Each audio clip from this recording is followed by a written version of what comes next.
c'est que c'est bien. Tu fais un max, par exemple, tu vois, j'ai une athlète, une fille, elle fait 150 kg deadlift. Le problème, c'est qu'elle a le dos un peu rond comme un miel pops quand elle le fait.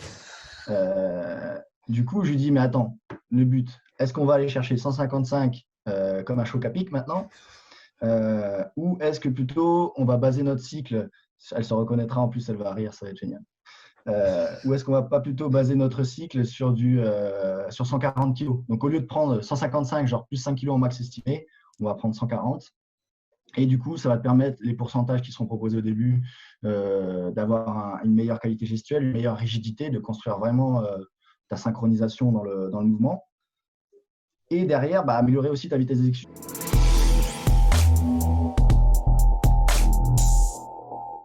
Bienvenue sur le podcast Upside Strength, la ressource fitness et performance en Suisse.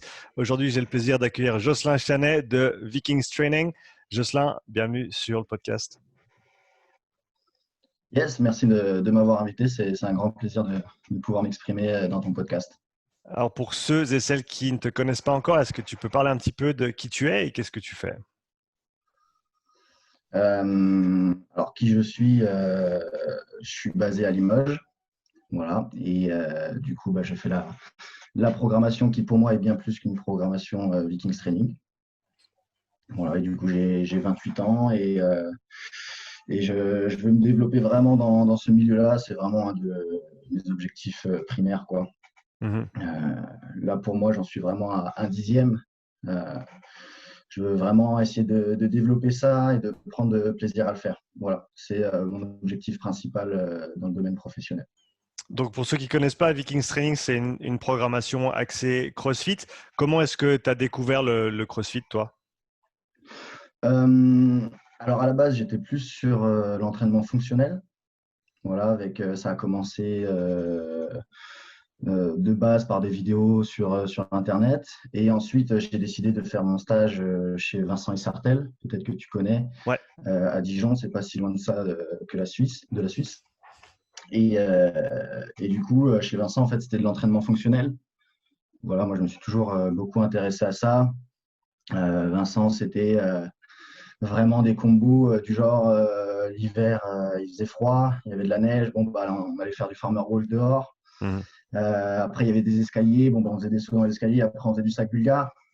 Après, il chopait un log. Il disait, ouais, tu vas voir, les bûcherons, ils faisaient ça, ils coupaient des arbres, puis ils les épaulaient, etc. Donc, on faisait du log clean, des choses comme ça. Donc, j'ai un peu aussi eu cette culture de l'entraînement fonctionnel avec les kettlebells, tout ça. Il m'a appris ça assez tôt. C'est quelque chose que je ne me serais pas forcément, je ne serais pas faire ça directement, forcément aussi vite.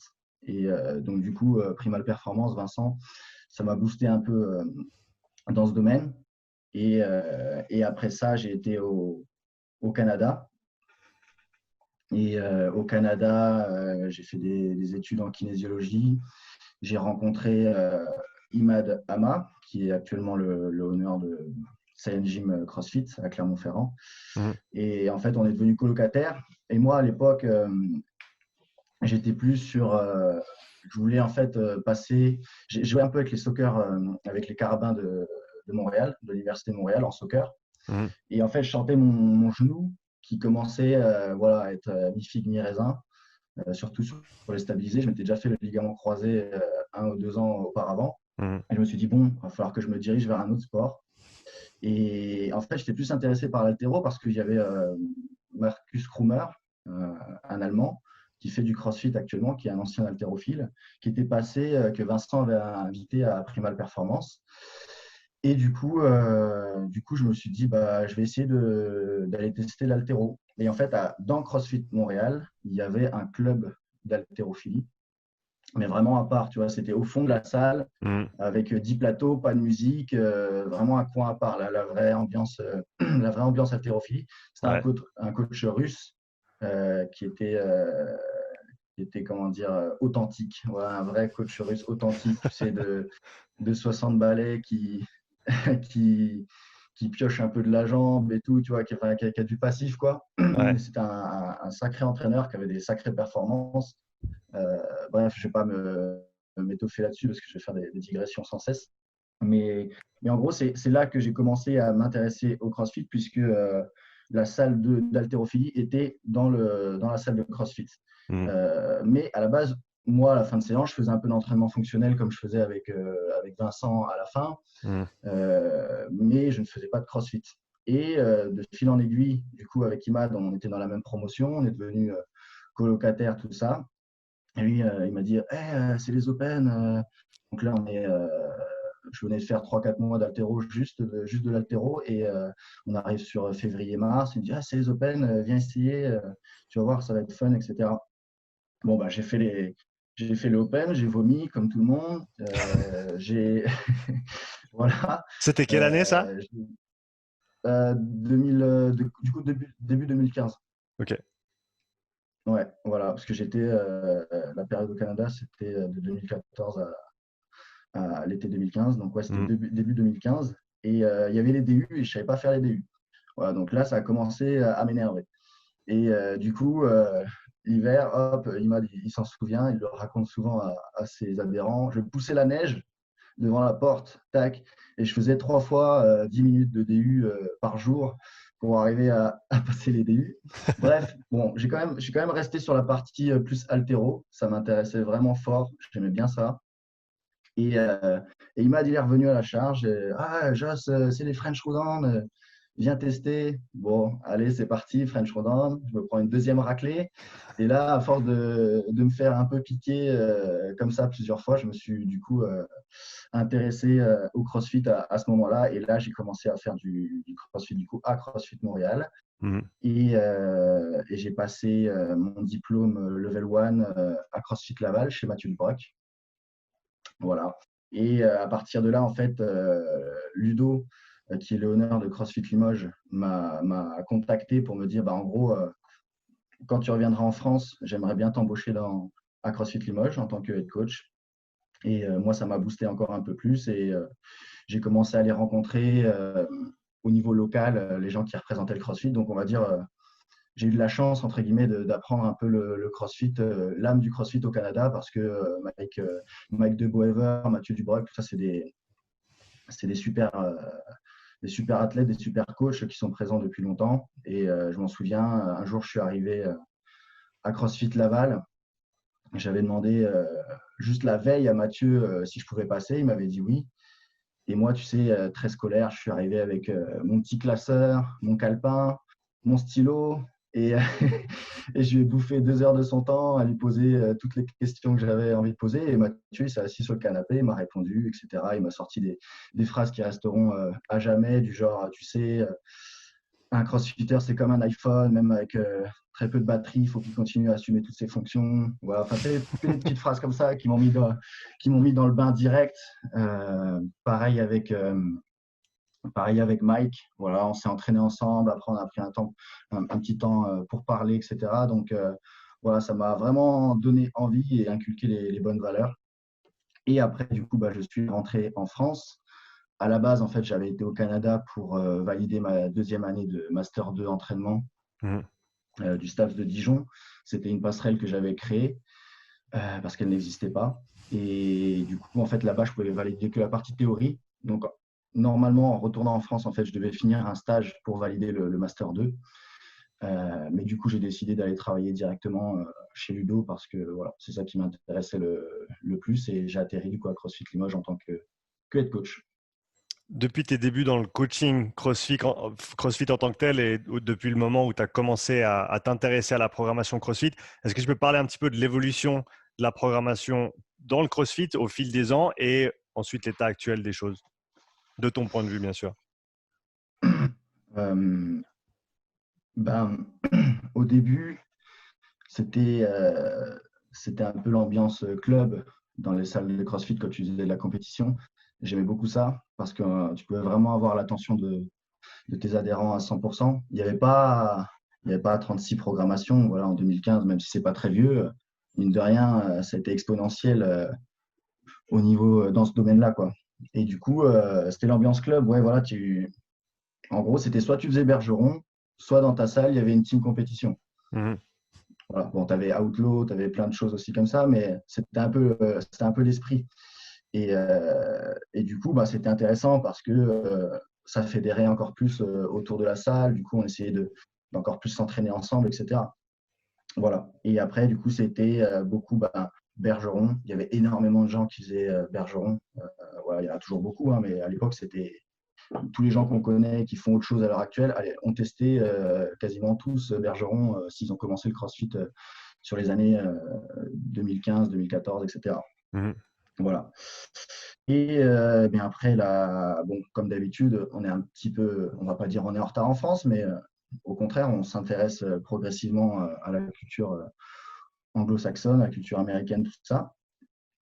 Et du coup, ben, il y a pas mal de programmations qui ont commencé à prendre un petit peu de l'ampleur. Moi, je suis installé dans la programmation depuis 2015. Du coup, dès que je suis arrivé, en fait, ça s'est passé très vite parce que j'avais quasiment jamais vraiment fait de CrossFit quand Ludo m'a embauché, quoi.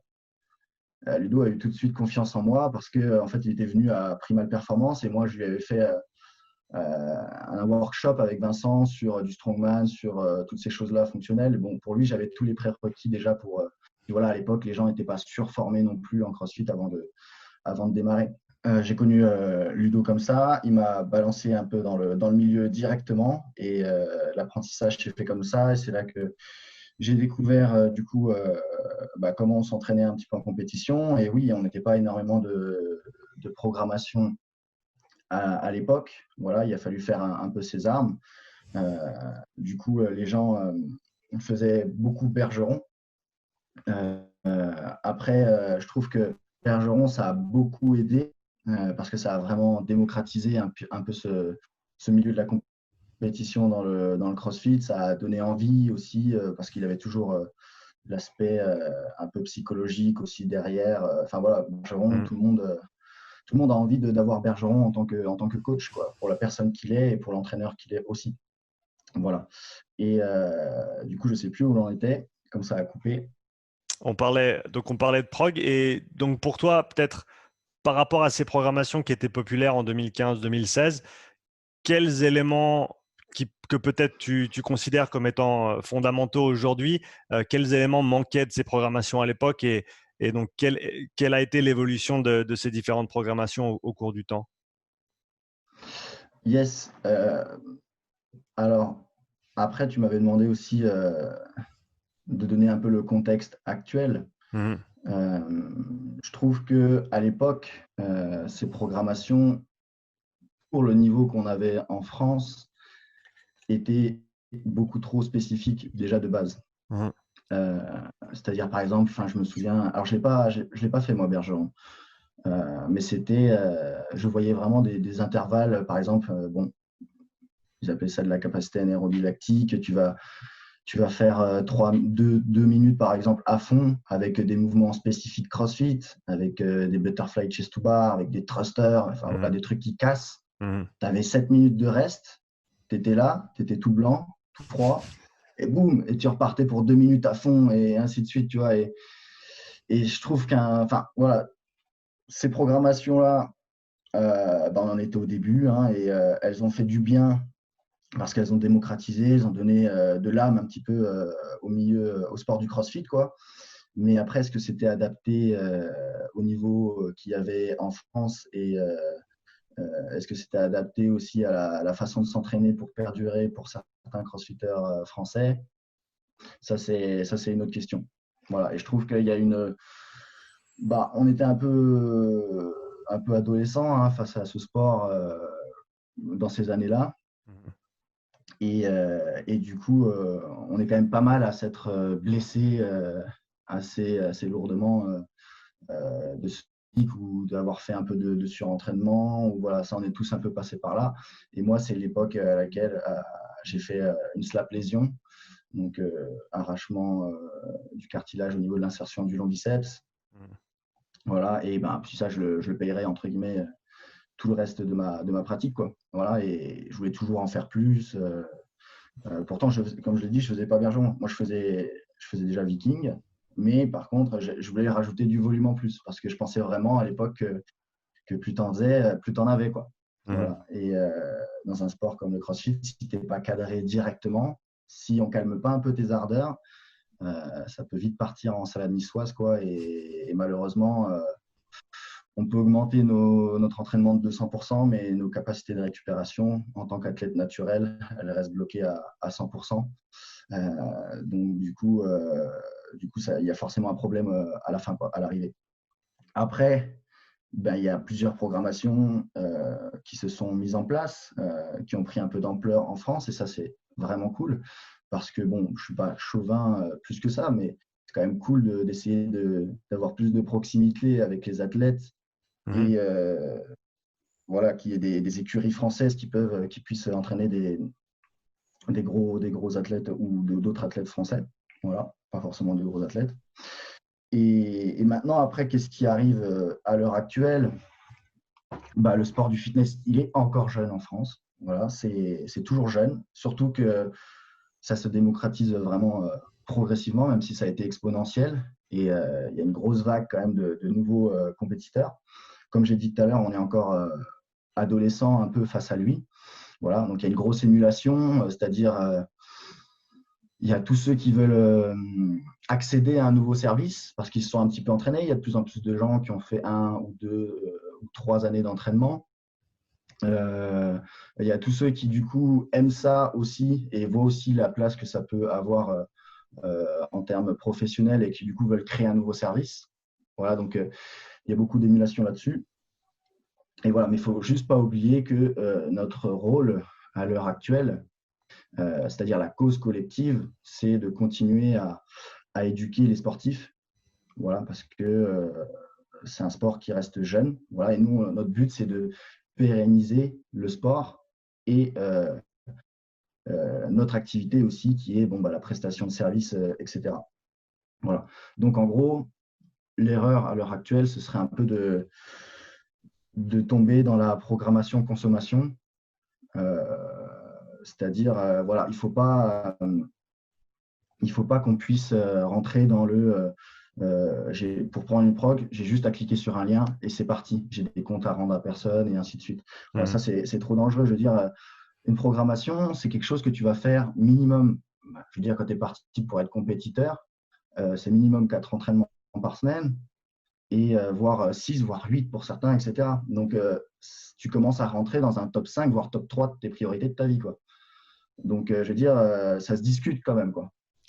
Voilà, ça se discute, quoi. Donc, ce qu'il faut, c'est, je trouve, voilà, il y a du positif et du négatif parce que quand on peut accéder à un service de ce genre qui va nous façonner physiquement et mentalement, si c'est tout de suite disponible en un clic, tu vois, ça peut être quand même problématique, quoi. Moi, je trouve qu'il faut quand même demander des prérequis, qu'il faut demander des vidéos de ces prérequis. Parce que déjà, si tu ne demandes pas les vidéos, on s'invente vite des prérequis aussi. Ou alors, ils sont faits, mais peut-être pas de la même manière. Voilà, parce que, par exemple, tu vas avoir quelqu'un qui va passer des butterfly pull-up. Alors, tu avais dit, pour rentrer dans la programmation, par exemple, il faut en faire 15. Mais quand tu vois comment sont faites les butterfly pull-up, tu sais que ça ne va pas être périn pour son activité. Et tu as envie de lui dire, tu vois, mais attends, il faut peut-être qu'on travaille d'autres choses avant. Par exemple, si c'est un homme, est-ce que tu as déjà un 5 RM strict pull-up à 40% de ton poids de corps? Est-ce que si, est-ce que ça?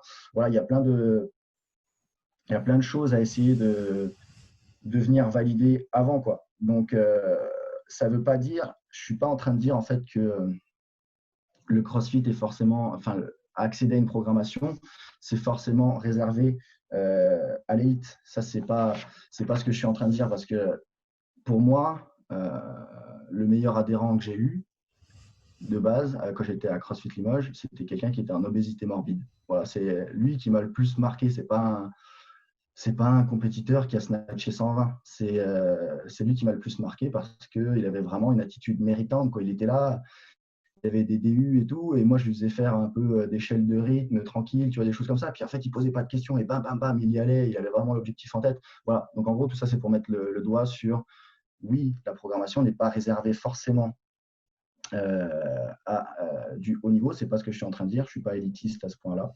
C'est plus aux gens qui ont une attitude méritante. Voilà. Et en fait, c'est à nous, les prestations de service, de s'adapter à la demande. Voilà. Et donc, en fait, nous, notre rôle, c'est de créer des passerelles. Du coup, moi, je suis Gilbert, je commence à bien maîtriser les watts de ma salle. Déjà, est-ce que ma salle peut me proposer quelque chose en plus pour continuer à progresser? Voilà. Parce que oui, c'est le rôle aussi des salles. Souvent, les salles séparent un peu les boîtes du free access, genre ça crée deux communautés ou voilà. Mais bah, les gens, une fois qu'ils ont envie de progresser plus, si ils font déjà tout bien dans la programmation de la salle et que ça, ils se sentent un petit peu bloqués, forcément, voilà, par exemple, à CrossFit Limoges, bah, ils leur proposent à côté des petits accessoires. C'est pas non plus du free access, mais genre 15 minutes avant ou 15 minutes après, en fonction de l'objectif de la semaine.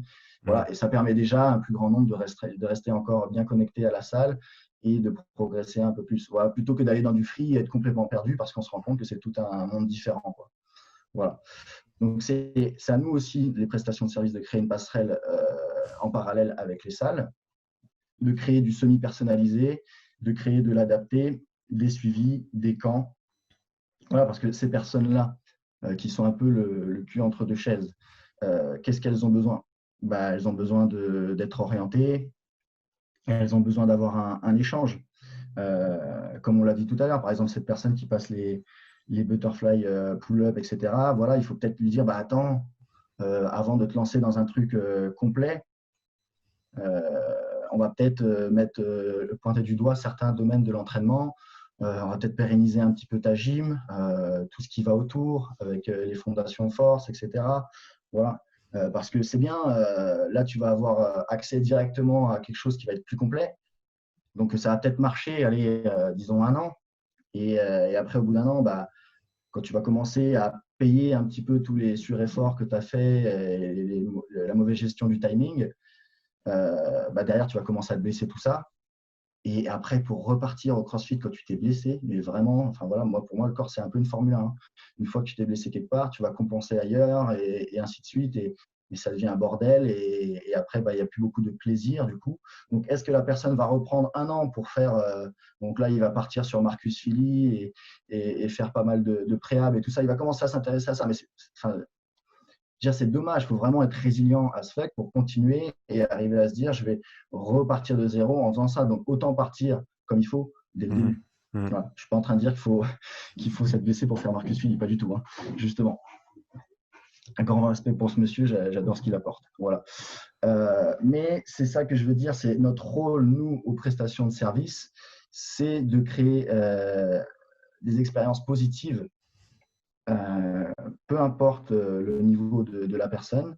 Et pour ça, il faut savoir être franc avec la personne. Mais le problème, enfin, on ne peut pas dire qu'il y a vraiment un problème, mais c'est si du coup, moi, il faut venir me parler, il faut me montrer des vidéos, il faut qu'on échange, il faut que ci, il faut que ça, pour qu'on puisse prendre une décision comparée à bon, bah, je vais juste aller faire un clic ailleurs et j'aurai toute une programmation. Où est-ce que tu vas? Tu vois? D'autant plus si tu es une personne un peu discrète, un peu réservée ou quoi que ce soit. Donc, c'est ça le truc. C'est que c'est pas le problème des programmations à clic, il y en a des très bonnes. Voilà, puis je ne vais pas m'amuser à les citer parce qu'il n'y a pas besoin.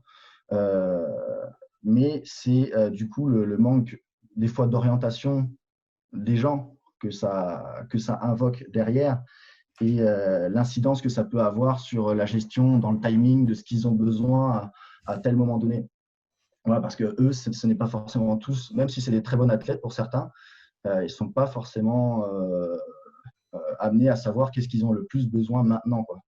Surtout qu'on est souvent plus attiré par le sexy que par un processus à long terme, quoi. Voilà, si tu vois un truc sur Instagram, avec super photo et tout, tu vas y aller directement, forcément, parce que c'est sexy, ça brille, tout ça, mais au final, ce qui fait en sorte que l'athlète perdure et qu'il fasse perdurer aussi voilà, l'intérêt qu'il y a pour le CrossFit général, etc., c'est qu'il ne se blesse pas et il se sente bien dans sa progression sur le moyen et le long terme. Voilà, donc s'il y avait un truc à pointer du doigt, moi en fait depuis 2015, je suis toujours resté sur tu dois m'envoyer, tu as des prérequis à respecter. C'est pour ça que du coup j'ai différencié un peu les offres que j'ai proposées et je veux des vidéos et je veux parler un peu avec toi, savoir ce qui peut coller aussi au projet. Voilà. Et c'est vrai que financièrement parlant, c'est sûr que c'est plus restrictif que de dire bon, bah, tu cliques et tu rentres dans la programmation, peu importe. Ça, c'est clair et net, je le sais. Mais moi, peut-être que je suis un peu perfectionniste, mais j'aurais des problèmes de conscience à mettre un truc directement disponible pour tout le monde. Je ne dis pas que c'est ancré dans le marbre, hein, peut-être que ça changera un jour, hein, on n'est pas à l'abri de ses propres certitudes, mais pour l'instant, c'est comme ça et j'ai essayé de créer une offre qui, voilà, tu as les RX, tu as les élites, il y a des minima, il y a des vidéos, il y a tout ça. Il faut que tu rentres un peu dans le moule aussi de ma programmation. Forcément, si tu es un team Mayhem et que tu aimes me faire 300 GHD par semaine, c'est pas ma programmation qu'il faut faire, c'est sûr. Tu vois, non, mais je veux dire, si tu veux toujours garder du spécifique tout le temps, etc., je dis pas que c'est négatif, ça marche sur des profils, voilà, parce qu'ils sont motivés par ça aussi, donc ça en fait partie. C'est un autre débat après à savoir, parce qu'il y en a certains qui sont motivés par ça, mais ce n'est pas forcément la chose qu'il leur faut. Mais ça, je veux dire, ça marche sur certains profils. Voilà, faut pas, je ne crache pas du tout dessus. Il y a de la place pour tout le monde. Mais voilà, il faut quelque chose qui colle à ton projet. Et après, par exemple, tu as le Viking Fuck Weaknesses, où là, j'ai essayé de créer du semi-personnalisé avec un suivi derrière pour que parce que tu ne peux pas dire, bon, bah, toi, tu as besoin juste de gymnastique et de plus de force, etc., sur le haut du corps. Bon, bah, fais ça et débrouille-toi. Non, en principe, ces personnes-là, elles ne sont pas encore aguerries sur comment bien s'entraîner, etc. Donc, tu as besoin de les accompagner toujours sur le processus, leur faire comprendre, etc., comment passer les étapes step by step, quoi. Voilà. Et ça, bon, voilà, déjà, celui qui est arrivé un peu au bout de la programmation entre guillemets, de sa salle, qui a testé quelques accessoires autour en restant avec sa salle, mais qui a encore envie, qui a encore du temps, qui a encore la capacité à récupérer en plus autour, bon, bah là, tu peux aller vers un Viking Fuck Weaknesses pour essayer vraiment de pointer du doigt certaines choses. Et c'est ce qui est arrivé avec plusieurs athlètes. J'ai des athlètes qui auraient pu prendre dès le début une programmation complète sur le marché. Ils sont venus me voir moi et je leur ai dit bah non, je pense qu'on a encore, avant de te lancer dans une programmation complète et de venir être frustré parce que tu vas vouloir forcément faire du à la lettre, parce que tu vas vouloir forcément faire tout le volume avant même de savoir qu'est-ce qui pourrait être bon et mauvais pour toi, on va plutôt se diriger vers un Viking Fuck Weaknesses gymnastique. Alors ça ne veut pas dire que voilà, c'est pas parce que j'en ai certains qui ont un très bon niveau RX, je leur ai fait faire un Viking Fuck Weaknesses avant, il y a différents niveaux. Et en partant de là, tu te sers un peu de l'haltérophilie, du conditioning comme bras de levier autour, mais par contre, je veux vraiment qu'on mette à niveau ta force haut du corps et tes prérequis et tout ça. Et bah, ils ont fait un cycle, voire 2 cycles, donc il y en a certains qui ont passé 4 mois à faire un focus gymnastique ou un focus force ou un focus, voilà, ou un focus renforcement, etc. Et après, ils sont rentrés dans le groupe RX et à l'heure actuelle, bah, leur progression, elle est linéaire, quoi, parce que du coup, tous les domaines sont à peu près adaptés. Et puis moi, après, quand je programme, ben, tu prévois une intensité, un volume, une fréquence qui va répondre à un certain prototype, un certain Batman. Et, et forcément, si déjà la personne aurait besoin de mettre plus de fréquence sur quelque chose, de mettre plus de focus et de faire en sorte que le reste ne vienne pas interférer dessus, c'est compliqué. Donc, c'est pour ça qu'il faut arriver à gérer en fait sa prestation de service pour répondre à la demande, parce qu'il n'y a pas que les athlètes élites qui doivent avoir une programmation à côté. Voilà, il y a aussi des gens qui ont une attitude méritante et qui ont besoin peut-être d'aller chercher un peu ailleurs que ce qu'ils ont sur place pour arriver à progresser. Voilà. Tu as parlé une chose que tu as mentionnée, c'est entraînement à la lettre. Comment est-ce que tu gères ça avec tes différentes programmations, en sachant que voilà, il y a ce qui est écrit sur le papier, mais après, il y a les réalités de la vie, les aléas du direct, on peut dire, de tous les jours, et il faut certainement ou souvent adapter les choses, ou en tout cas être conscient que ce qui est marqué sur le papier, c'est pas nécessairement exactement ce que tu dois faire tous les jours. Donc, comment toi, tu gères ça au travers de ta prog pour tes différents niveaux, etc. Tout simplement avec la proximité que je vais avoir avec eux. Voilà. Donc ça peut être permis uniquement en ayant un contrôle sur le groupe. Et ça peut être permis uniquement en limitant les entrées, en ayant un numerus clausus. Donc ça passe par là. C'est pour ça que pour moi, c'est compliqué de proposer juste un lien, tu cliques, tu as accès. parce que je sais très bien que derrière, il y a des étapes il y a une certaine proximité à avoir. Je ne suis pas leur gourou, ce n'est pas une histoire de ça, mais c'est juste une histoire que je vais les entraîner en minimum pour certains 5 fois par semaine, les autres au maximum pour 8 à 9 fois par semaine, autant qu'ils sachent bien là où je veux les amener et comment je vais les amener. Donc là, je pense qu'il y a un sujet dont tu voulais parler aussi, c'est le côté un peu mindset. Voilà. Donc ça en fait partie. Si tu veux, je peux développer cette partie parce que c'est exactement le thème que tu me proposes. Alors, mindset, c'est un peu un terme qui est devenu, qui est un peu vulgarisé à l'heure actuelle. Voilà, on peut le mettre un petit peu à toutes les sauces. Moi, je vais te donner ma sauce, entre guillemets. Voilà. Donc, pour moi, le mindset, ça va être plus de créer des expériences positives chez l'athlète, construire une relation positive avec sa conscience, voilà, au travers de la personne, au travers de l'entraînement. Donc, en fait, il faut arriver à trouver le bon compromis entre les besoins et les envies. Voilà, pour moi, c'est ça, c'est la maturité sportive. Et c'est exactement ce que tu me demandais de développer. Du coup, quand tu m'as dit comment tu gères tout ça. Parce que, en fait, j'avais un prof, c'était John Halliwell, au Canada, en psycho du sport. C'était l'entraîneur de l'équipe de ski du Canada, le préparateur mental, pardon, du ski du Canada. Et voilà, lui, franchement, tu arrivais à son cours, c'est même pas tu prenais un stylo ou quoi que ce soit, juste t'écouter et t'essayais d'être le plus attentif possible parce que tout ce qu'il disait, c'était de l'or. C'était vraiment Père Castor puissance 1000, quoi. Et toujours des… Non, mais c'est ça, tu vois, la psycho, ça peut vite devenir un peu chiant si tu n'as pas de la pratique, voilà, t'as pas des cas pratiques derrière. Et lui, il avait toujours des exemples derrière sa théorie et c'était génial. Et il disait que voilà, les besoins psychologiques, c'était, parce que c'est ça qui nous anime tous, c'est de ressentir quand même un bien-être à la base. Et les besoins psychologiques, c'était l'euphorie, voilà, l'autonomie, l'appartenance sociale et le sentiment de compétence. Et moi, en fait, j'ai basé du coup mon travail du mindset derrière du coup ces quatre choses.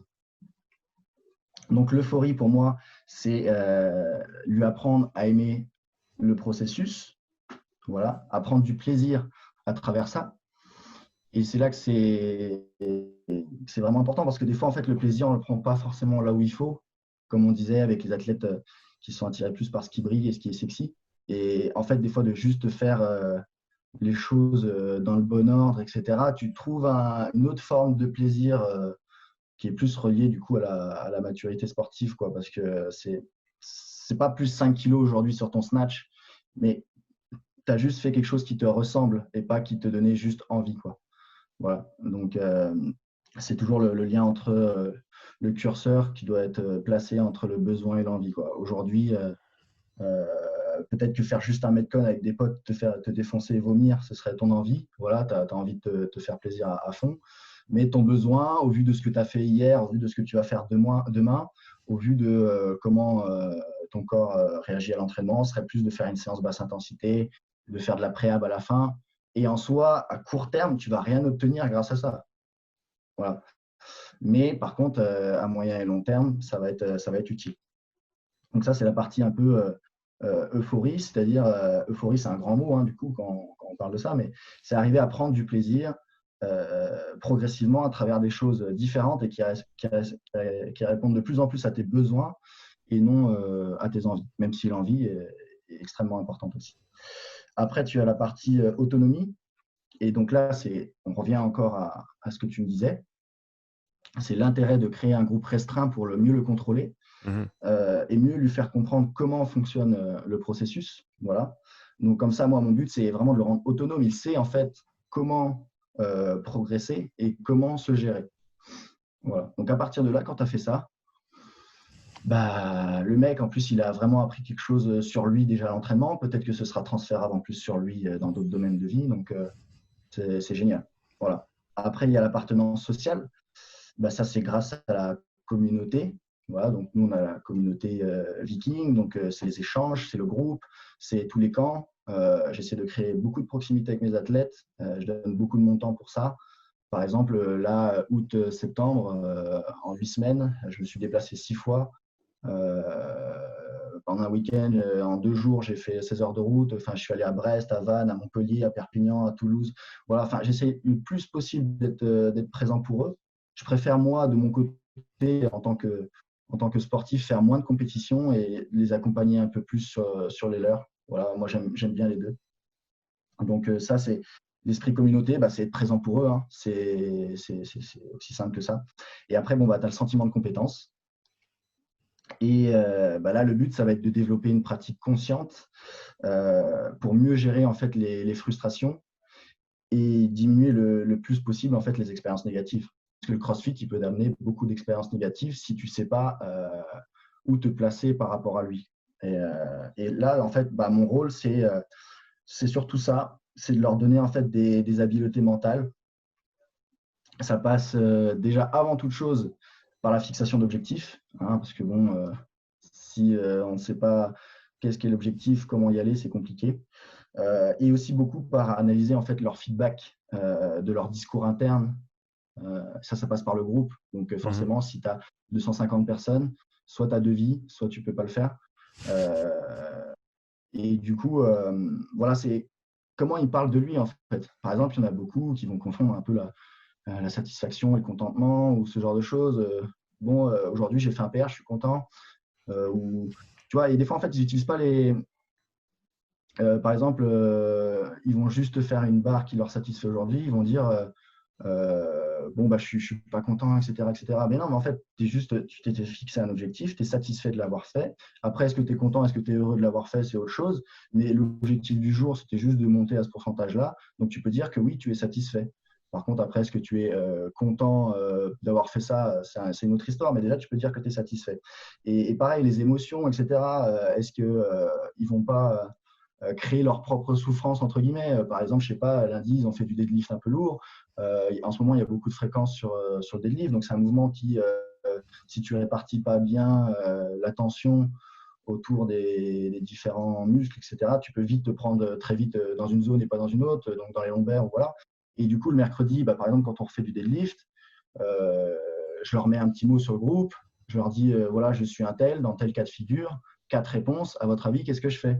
Voilà, c'est ça le but, en fait.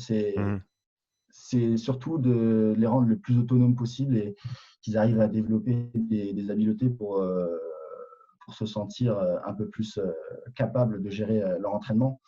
Et ça, c'est ce qui est le plus périn, voilà, moyen et long terme. Et après, ça pourrait passer par plein d'autres choses pour avoir encore une meilleure hygiène mentale, comme l'introspection. Voilà, après, ça reste encore un autre métier. C'est vraiment, on rentre dans la psychologie. Donc, je ne pense pas aux coachs forcément de le faire s'ils ne sont pas formés là-dessus, parce que ça reste quand même bien spécifique. Voilà. Par contre, on peut leur faire comprendre le continuum de motivation externe à motivation interne, comment se servir un petit peu de la concurrence, la force mentale, comment développer de la résilience, ce genre de choses. Pourquoi pas aussi les orienter vers de la méditation, etc. Voilà. Il y a tout un système comme ça en fait que moi j'essaie de développer pour vraiment en fait parce que pour moi c'est ça le plus important. C'est vraiment ça le plus important pour perdurer en CrossFit, pour faire les bons choix. Voilà, parce qu'il y a tellement de volume de fréquences en CrossFit que si tu te maîtrises pas, si tu n'as pas des habiletés mentales, voilà, ça va vite devenir très problématique. Donc en plus, le CrossFit, ça reste un sport quand même stressant. Je veux dire, il n'y a pas une compétition où tu arrives et tu sais 2 mois à l'avance ce que tu vas faire. Donc déjà, d'un point de vue gestion du stress, plus tu augmentes le contrôle, mieux c'est. Donc plus tu te connais, mieux c'est. D'autant plus que si tu commences à stresser juste avant une épreuve, tu vas avoir deux choix. Soit tu vas avoir le cœur avec le sympathique qui va monter à 170, 180, ou alors tu vas dire, tu vas être un peu dans le déni et tu vas dire non, je vais faire juste ce que je peux. Voilà. Et ça, du coup, le mindset, quand ils arrivent même sur des épreuves où potentiellement ils savent qu'ils ne vont pas exceller, ils arrivent vraiment à trouver le meilleur compromis possible. Et après, si je devais dire pourquoi le mindset est important aussi, ce serait à l'heure actuelle avec les réseaux sociaux où où très vite, on a l'impression que, par exemple, moi, je mets des vidéos, les gens ont l'impression que je m'entraîne 8 fois semaine. Mais non, mais à une époque, je postais toutes mes vidéos d'entraînement, en fait. Donc, du coup, quand on poste 4 dans la semaine, ils se disent, bon, bah, il en fait peut-être 8, quoi. Mais non, depuis un an, par exemple, je m'entraîne en moyenne 3 à 4 fois, quoi. Euh, bon, après, bien sûr, il y a eu des périodes où je m'entraînais plus du tout, mais je veux dire, voilà, on imagine toujours que les autres en font plus, alors que c'est pas forcément le cas. Voilà, donc ça devient vite un peu la mentalité du l'échec entraîne la réussite. Mm. Et en CrossFit, ça c'est très dangereux, quoi. Moi j'ai un scoop, hein, la réussite entraîne la réussite aussi. Et non, mais c'est vrai. Et voilà, faut prendre vraiment ça avec des pincettes. Faut pas confondre euh, impatience et avoir un mental de guerrier. Parce que arriver à faire les bons choix, des fois, c'est pas forcément ce qui est le plus évident, ce qui tape le plus à l'œil. Et c'est ça, avoir un mental de guerrier, c'est se faire confiance et savoir que tu le feras peut-être plus tard et pas forcément maintenant, quoi. Mm. Et juste parce que tu sais que l'objectif est arrivé là, etc., quoi. Voilà. Je trouve très intéressant que la façon dont tu abordes cet aspect psychologique, quand tu parles même juste de ta prog, parce qu'à à mon avis, c'est un élément qui manque de la grande majorité des programmations. On parle CrossFit, mais on parle de toutes les autres aussi. C'est un programme avec tes blocs par semaine, tes entraînements, tes séances, tes reps, tes séries, etc. Voilà, c'est ça. Il ne faut pas que ça devienne un parchemin, en fait.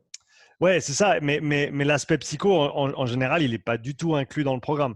Mhm. J'ai rarement, de mémoire, je me rappelle jamais avoir acheté un programme ou regardé un programme où il y avait toute une partie qui te parlait de voilà comment tu te parles à toi-même, comment tu fixes tes objectifs et toutes ces choses-là qui sont, comme tu as dit, on en parle quasiment jamais quand on parle de programmation, mais c'est une des fondations dans le sens où si ça tu l'as pas, tout le reste, ben, oui, ça peut marcher un moment, mais tu l'as très bien dit dès le début de la conversation. Si on parle de pérennité, si on parle de plusieurs années d'entraînement, de compétition, etc., il nous faut cette direction, il nous faut ces objectifs, il faut cette connaissance de soi et c'est, comme tu as bien parlé, d'habileté mentale pour pouvoir réussir au travers de quelconque programmation que tu veuilles suivre. Ces éléments-là, ils sont C'est indispensables. ça. Et d'autant plus dans un groupe. Mmh. Parce que si tu crées un groupe, et c'est quand même le but, je veux dire, le CrossFit, c'est un sport chronophage, donc tu as toujours plus tendance à créer tes relations humaines, voilà, avoir des amis dans ce que tu fais le plus souvent par semaine. Mmh. Donc ça reste important d'avoir un groupe. Et le groupe, si tu commences, enfin en fait, le groupe, ça peut être à double tranchant, quoi. Parce que souvent, tu vas te comporter différemment quand tu vas être dans un groupe. Alors, ça peut être très utile ou néfaste. Et du coup, si tu ne sais pas te gérer, parce que gérer un groupe, ça demande déjà de savoir se gérer et de se situer par rapport au groupe. Donc, c'est tout de suite plus compliqué. Ça peut arriver, par exemple, à des gens, ils se sont sentis bien sur un Metcon. Et là, quand ils vont faire un retour sur le groupe, ils vont commencer à dire quelques petites excuses ou mais je ne me sentais pas bien sur ci, sur ça. Ou voilà, trouver un peu des, parce qu'il y a un peu l'ego qui rentre en jeu et bah, ils se rendent compte que le score n'était peut-être pas forcément aussi élevé que certains. Du coup, tu vois, il y a plein de compensations qui peuvent se faire. Mmh. Donc, c'est vraiment important d'arriver à recentrer l'athlète sur lui et de se servir de l'énergie du groupe et d'en donner au groupe. Parce qu'en fait, le groupe, il peut soit te donner de l'énergie, soit t'en prendre. Et moi, je vois ça un groupe un peu comme, bon, je suppose que tu as regardé Dragon Ball Z, comme Un petit peu, la ouais. plupart, voilà. Bah, tu sais, Sangoku, quand il rassemble toute la force vitale Mmh. terrestre, etc. Voilà, Mmh. bah, pour moi, c'est ça un groupe. C'est de l'énergie que tu ne vois pas forcément, mais qui peut vite être rassemblée et être utilisée dans ton entraînement. C'est ce qui va permettre de tenir. Et du coup, pour ça, c'est comme j'avais dit sur un article, il ne faut pas commencer à te tirer une balle dans le pied, quoi. Parce que déjà, t'avanceras forcément moins vite quand tu te tires une balle dans le pied. Donc, il vaut mieux viser vers l'avant que vers ses pieds. Et d'autant plus que quand tu te tires une balle dans le pied, tu risques de mettre une rafale au groupe, quoi. Mmh. Voilà, c'est un peu la petite analogie. Parce que si tout le monde se sous-estime ou voilà, bah forcément, on va créer une énergie négative et ça va être compliqué d'en sortir. Donc, pour ça, il faut vraiment arriver à recentrer l'athlète au possible. Et j'ai ce petit dicton que j'aime bien, c'est arriver à vivre en parallèle du CrossFit et non au travers. Voilà, parce qu'il ne faut pas que le CrossFit te définisse. Voilà. Et ça peut vite arriver, hein, parce qu'avec la fatigue que ça invoque, ça peut vite devenir, c'est monnaie courante de se jauger par rapport au CrossFit, parce que ça prend tellement une grosse partie, surtout pour certains athlètes, de ta vie. Tu fais plus grand-chose forcément à côté. Et si tu n'es pas quelqu'un qui sait se ressourcer, tu peux vite te définir à travers ça, surtout avec les réseaux sociaux. Tout le monde veut avoir 10 000 cas, enfin 10 cas. Tout le monde veut, voilà, tu vois, c'est la course un peu à tout ça, et ça entretient encore plus ce phénomène, alors que le CrossFit, déjà mentalement, est dur à la base. Donc, si en plus tu te définis à travers, c'est terminé. Voilà, donc il ne faut juste pas oublier que ce qui nous définit, c'est juste notre façon d'être et pas un sport, quoi. Est-ce que tu peux développer un petit peu plus là-dessus? À mon avis, c'est un sujet qui est pas assez souvent abordé, surtout dans le monde du CrossFit, parce que comme tu as dit, du fait du temps que ça prend, de l'investissement émotionnel, énergétique, temporel, on a vite tendance à s'identifier au travers du sport, ce qui, ouais, en soi, est peut-être, on peut en dire ce qu'on veut, mais ce que je vois surtout, c'est que si dès le moment où on a une blessure, dès le moment où on ne peut plus faire du CrossFit, dès le moment où on doit changer un petit peu la façon dont on fait les choses, on risque de se perdre en fait en tant que personne. Donc comment toi tu aides tes athlètes ou les gens qui suivent tes progs, comment tu les aides à rester centrés sur eux-mêmes et à faire en sorte qu'ils ne soient pas complètement dépendants du sport et de leur activité physique pour s'identifier en tant que personne? Ben, c'est ça qui est génial, en fait. C'est ce que je t'expliquais avec les différents besoins psychologiques. C'est qu'à partir, en fait, c'est la réussite, entraîne la réussite, c'est qu'à partir du moment où tu rends déjà l'athlète plus autonome, Mmh. où tu l'apprends à gérer, ben, ça réduit les chances qui se définissent à travers le sport de 80%, quoi. Donc, le job, il est déjà fait en amont, en fait. Il est déjà prêt, limite, à se blesser, entre guillemets, quoi. Voilà, si on peut dire ça comme ça. Et après, mon rôle, bah, c'est avant tout de faire en sorte qu'il n'arrive jamais à ce stade-là. Donc, c'est de proposer quelque chose d'évolutif, c'est de faire en sorte qu'il colle à mon moule le plus possible. C'est mon moule, mais je veux qu'en plus, il s'adapte personnellement à ce moule-là. Donc, c'est pour ça que quand il y a des gens, des fois, qui, par exemple, qui communiquent pas beaucoup sur le groupe, je m'amuse, hop, je vais sur le groupe Viking Training, je regarde, lui, il m'a pas parlé, et du coup, j'identifie en commentaire, par exemple. Et voilà, en gros, quand tu rentres dans Viking, oui, tu as des comptes à me rendre. Mmh. C'est pas, enfin, c'est dit comme ça fait un peu autoritaire, etc. Mais c'est plus, faut pas rester dans sa bulle. Tu fais partie d'un groupe et voilà, en gros, il faut utiliser Viking, et notamment le groupe, tout ça, comme un peu un journal de bord ouvert. Et essayer de justement se rendre compte la différence des fois entre ce que tu dis et ce que tu penses.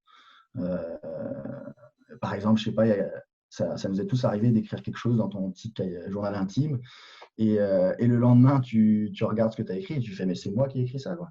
Enfin, voilà. Et bref, pour en revenir, parce que là, je fais des digressions, mais pour en revenir, c'est à ton sujet. En gros, le but, c'est déjà que ça n'arrive pas. Et là, tu lui donnes des outils à la base dans des domaines différents, comme l'aspect mental. Et en plus, tu essayes de faire en sorte qu'ils comprennent vraiment bien le processus, qu'ils sachent comment pas trop en sortir, mais qu'ils sachent aussi adapter ce processus-là à ses besoins. Et à partir de là, déjà, tu as moins de chances qu'ils se retrouvent comme une bouteille à la mer avec une blessure ou autre.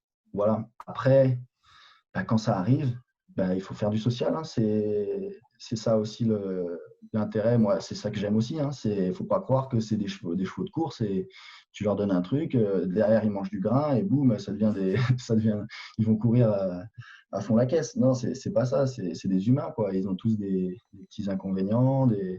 Je veux dire, dans leur vie, leur environnement n'est pas forcément favorable à la pratique du CrossFit compétition, etc. Donc, il faut arriver à s'adapter et des fois, savoir accepter qu'il faut en faire moins pour avancer plus longtemps, quoi. Moi, je leur dis souvent, en fait, le but de l'entraînement, c'est d'en faire le moins possible pour avoir le plus de résultats possible. Voilà. Mhm. Ça, c'est ce que j'avais adoré chez Hervé Assadi, qui est un entraîneur oui, c'est un entraîneur aussi d'ailleurs, mais qui est professeur au Staps de Dijon et qui lui était très charismatique dans ses propos. Et voilà, ça va un peu à l'encontre de ce que tu as envie de faire quand tu es un sportif, surtout quand tu fais du CrossFit. Mais oui, le but, c'est d'en faire le moins possible pour avoir le plus de résultats possible. Et surtout, celui qui va avancer le plus vite, c'est celui qui va éviter le plus possible les blessures. Mhm. Et ça, c'est quelque chose qui est compliqué de faire comprendre à des mecs qui, à la base, aiment le CrossFit parce qu'il se passe une chimie dans leur cerveau quand il y a du défi, quand il y a du challenge, parce que tu es obligé, quoi. Je veux dire, quand tu t'affrontes à un AMRAP de 15 minutes avec des mouvements comme ça, tu es obligé de. C'est qu'il se passe quelque chose dans ton cerveau qui te rend accro à ça, quoi. Mhm. Donc, paradoxalement, tu lui dis, bah ouais, mais celui qui va aller le plus loin possible, c'est celui qui va pas forcément se blesser. Et en gros, le CrossFit, course de fond. Alors, moi, je te demande de faire un sprint, je te demande de faire 30 calabés à fond la caisse et 15 dévil press. Voilà. Et derrière, moi, je te dis, ouais, mais le CrossFit, c'est une course de fond.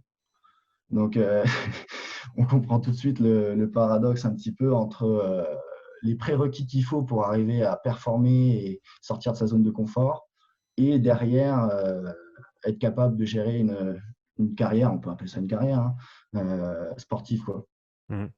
Pour parler maintenant un petit peu de compétition, donc compétition CrossFit, tu l'as mentionné brièvement avant, mais comment est-ce que pour les athlètes qui vont aller, qui se dirigent vers des compétitions, comment est-ce que tu les aides au niveau, on en revient un petit peu au mindset, mais comment tu abordes une compétition avec des athlètes, peut-être avec des athlètes qui n'ont jamais fait de compétition en CrossFit, quels sont les pièges à éviter pour ceux qui n'en ont jamais fait, et ensuite, comment est-ce que tu aides tes athlètes à évoluer au travers de ces compétitions pour devenir meilleur, parce qu'on sait très bien que s'entraîner et faire de la compète, c'est deux choses qui sont très, très différentes. Ah oui, Et oui, juste parce que tu es bon à ouais. l'entraînement, ça ne veut pas dire que tu vas performer en compète.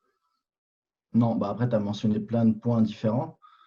Euh, Ça, si on revient sur le dernier, c'est clair et net que j'en ai plein qui s'entraînent en sous-régime, Mhm.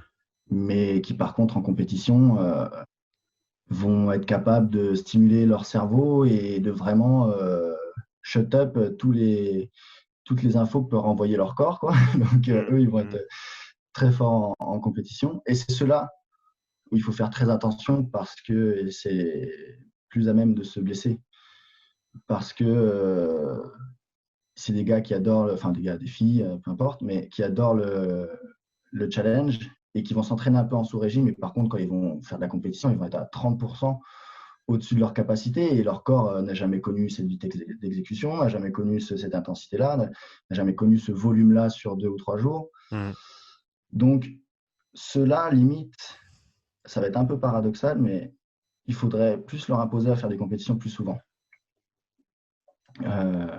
Parce que comme ça, il y a plus de carottes à chaque fois au bout.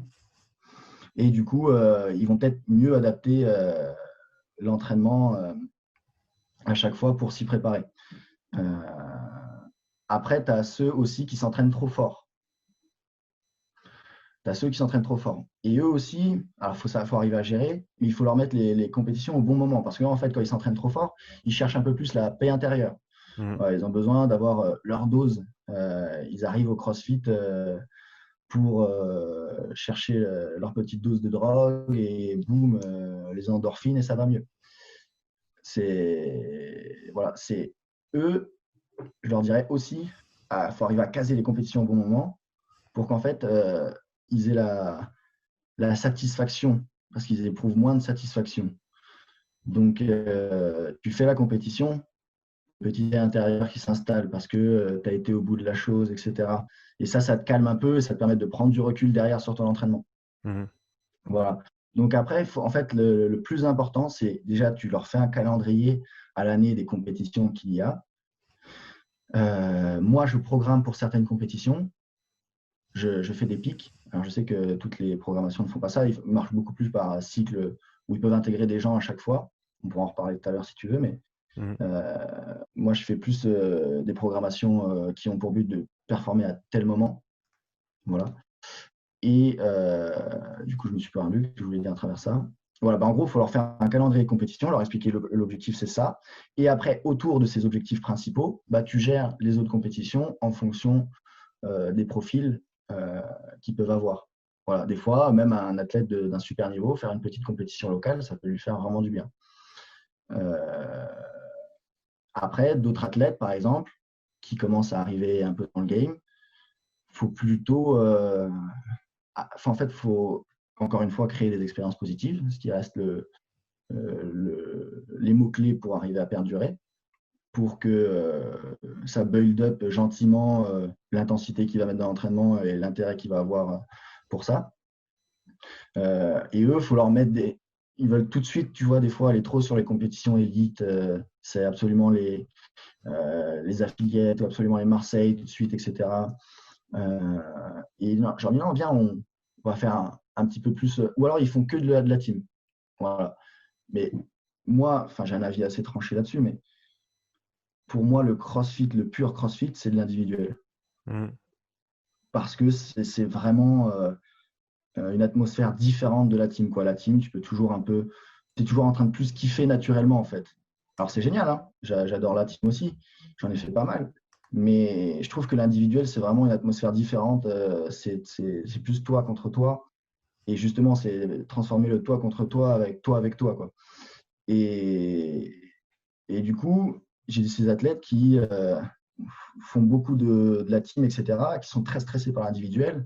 Donc là, il faut arriver à les faire passer un petit cap. Voilà. Je ne leur dis pas qu'ils font l'individuel toute leur vie, mais peut-être pourquoi pas en faire un peu pour arriver à développer des compétences différentes et avoir une vision différente de l'individuel aussi. Et du coup, il faut forcément les amener à des compétitions où, entre leur niveau d'entraînement et ce qui va être proposé à la compétition, ça puisse matcher, quoi. C'est sûr que si tu arrives à le faire qualifier dernier à un truc élite et qu'il se ramasse que des coups de pelle tout le week-end, voilà, il va cabrer, quoi. Donc, il y a cette gestion en fait des compétitions. Il faut savoir, faut connaître les compétitions déjà, savoir un peu comment elle profile le test, voilà, et comment lui pourrait répondre à ce test. Et en fonction de plein de facteurs différents, tu vas plus ou moins l'indiquer de faire telle ou telle compétition. J'ai plein d'athlètes qui ont un super niveau. Je leur ai imposé de faire des petites compétitions beaucoup plus réduites avant de. Voilà, je dis c'est bien, tu veux briller au Marseille, au French Roland, mais tu n'as pas gagné la compétition de ton coin. Donc, non, on commence step by step. Voilà. En plus, ça va te créer une communauté dans ton coin. Ça va, voilà. Et après, quand tu vas arriver sur les autres compétitions, là, on pourra build up l'objectif au fur et à mesure, quoi. Ouais, ce que tu décris, c'est en fin de compte une approche très, très sensée de la compétition, comme des coachs et des athlètes l'aborderaient dans d'autres sports. Si tu veux considérer le CrossFit comme un sport, il faut regarder ce qui a été fait avant dans d'autres sports aussi. Et c'est clair que, comme tu as dit, tu ne vas pas juste faire la grosse compète parce que c'est la grosse compète. Alors, peut-être dans le CrossFit, on en est au stade où tu peux encore entre guillemets facilement te qualifier, mais dans les autres sports, tu dois passer par des qualifications, etc. Et tu n'as pas nécessairement accès aux grandes compétitions juste parce que tu as envie. Il faut avoir mérité ta place. Mais comme après, je ne sais pas si tu as regardé actuellement, mais quand même, pour accélérer aux grosses compètes, il faut quand même avoir un gros niveau maintenant. Alors, on est d'accord, si on parle des games ou des autres grosses compètes, c'est clair qu'il y a des. Même juste les sanctionnales ou même à bien notre sûr. petit niveau, se qualifier pour certains, je veux dire, dans mon groupe RX, pour se qualifier aux affiliés de Battle ou au Marseille Round, c'est pas forcément évident. Ouais, mais comme tu as dit, ces petites compétitions qui peuvent non seulement, déjà, comme tu as dit, te faire un nom, communauté, etc., mais t'apprendre à être meilleur en compétition. Parce que la compétence d'être un bon compétiteur, ça ne se développe pas à l'entraînement. Mais voilà, c'est ça. Et c'est moi ce que j'adore, en fait, par exemple, tu vois, c'est d'aller sur des plus petites compétitions avec eux où on va avoir un petit stand. Je sais pas, on va être une quinzaine à la faire. Ça va mélanger ceux qui vont être d'un plus haut niveau avec ceux qui vont être d'un plus bas niveau. Et du coup, tu vois, ça va échanger un petit peu en termes de ressenti, en termes de feedback. Et des fois, il y a ceux du haut niveau qui se plaignent beaucoup et tu as ceux de bas niveau qui sont un peu des chiens de la casse, tu vois, qui en veulent toujours plus. C'est marrant, tu vois, ça crée. Ouais. une atmosphère avec des ambiances différentes, enfin un ressenti différent et c'est cool à voir. Et moi, ce que j'aime en fait sur ces petites compétitions-là, c'est que du coup, je peux avoir plus de proximité avec eux et je vais m'amuser à parler un petit peu stratégie. En fait, je peux être plus proche d'eux aussi sur les WOD en principe, parce que sur les grosses compétitions, c'est difficile de leur parler ou c'est difficile sur les petites compétitions. Bon, tu as juste une banderole, tu peux être là et être présent avec eux, quoi. Et c'est ce que j'aime, ouais. Tu es sur les compétitions. Par exemple, on a kiffé aller au battle à Toulouse, la compétition de Manu Cotier. On était. On n'était pas forcément venu là pour performer pour certains. Tu vois, il y en a, ils se remettaient un peu le pied à l'étrier, etc. Tu avais ceux qui avaient un plus gros niveau, ceux qui avaient un plus bas niveau. Et puis même, on s'est rendu compte que ceux qui avaient un plus bas niveau étaient plus en forme, entre guillemets, et avaient plus faim que ceux qui avaient un gros niveau parce qu'ils sont plus excités par les grosses compétitions, etc.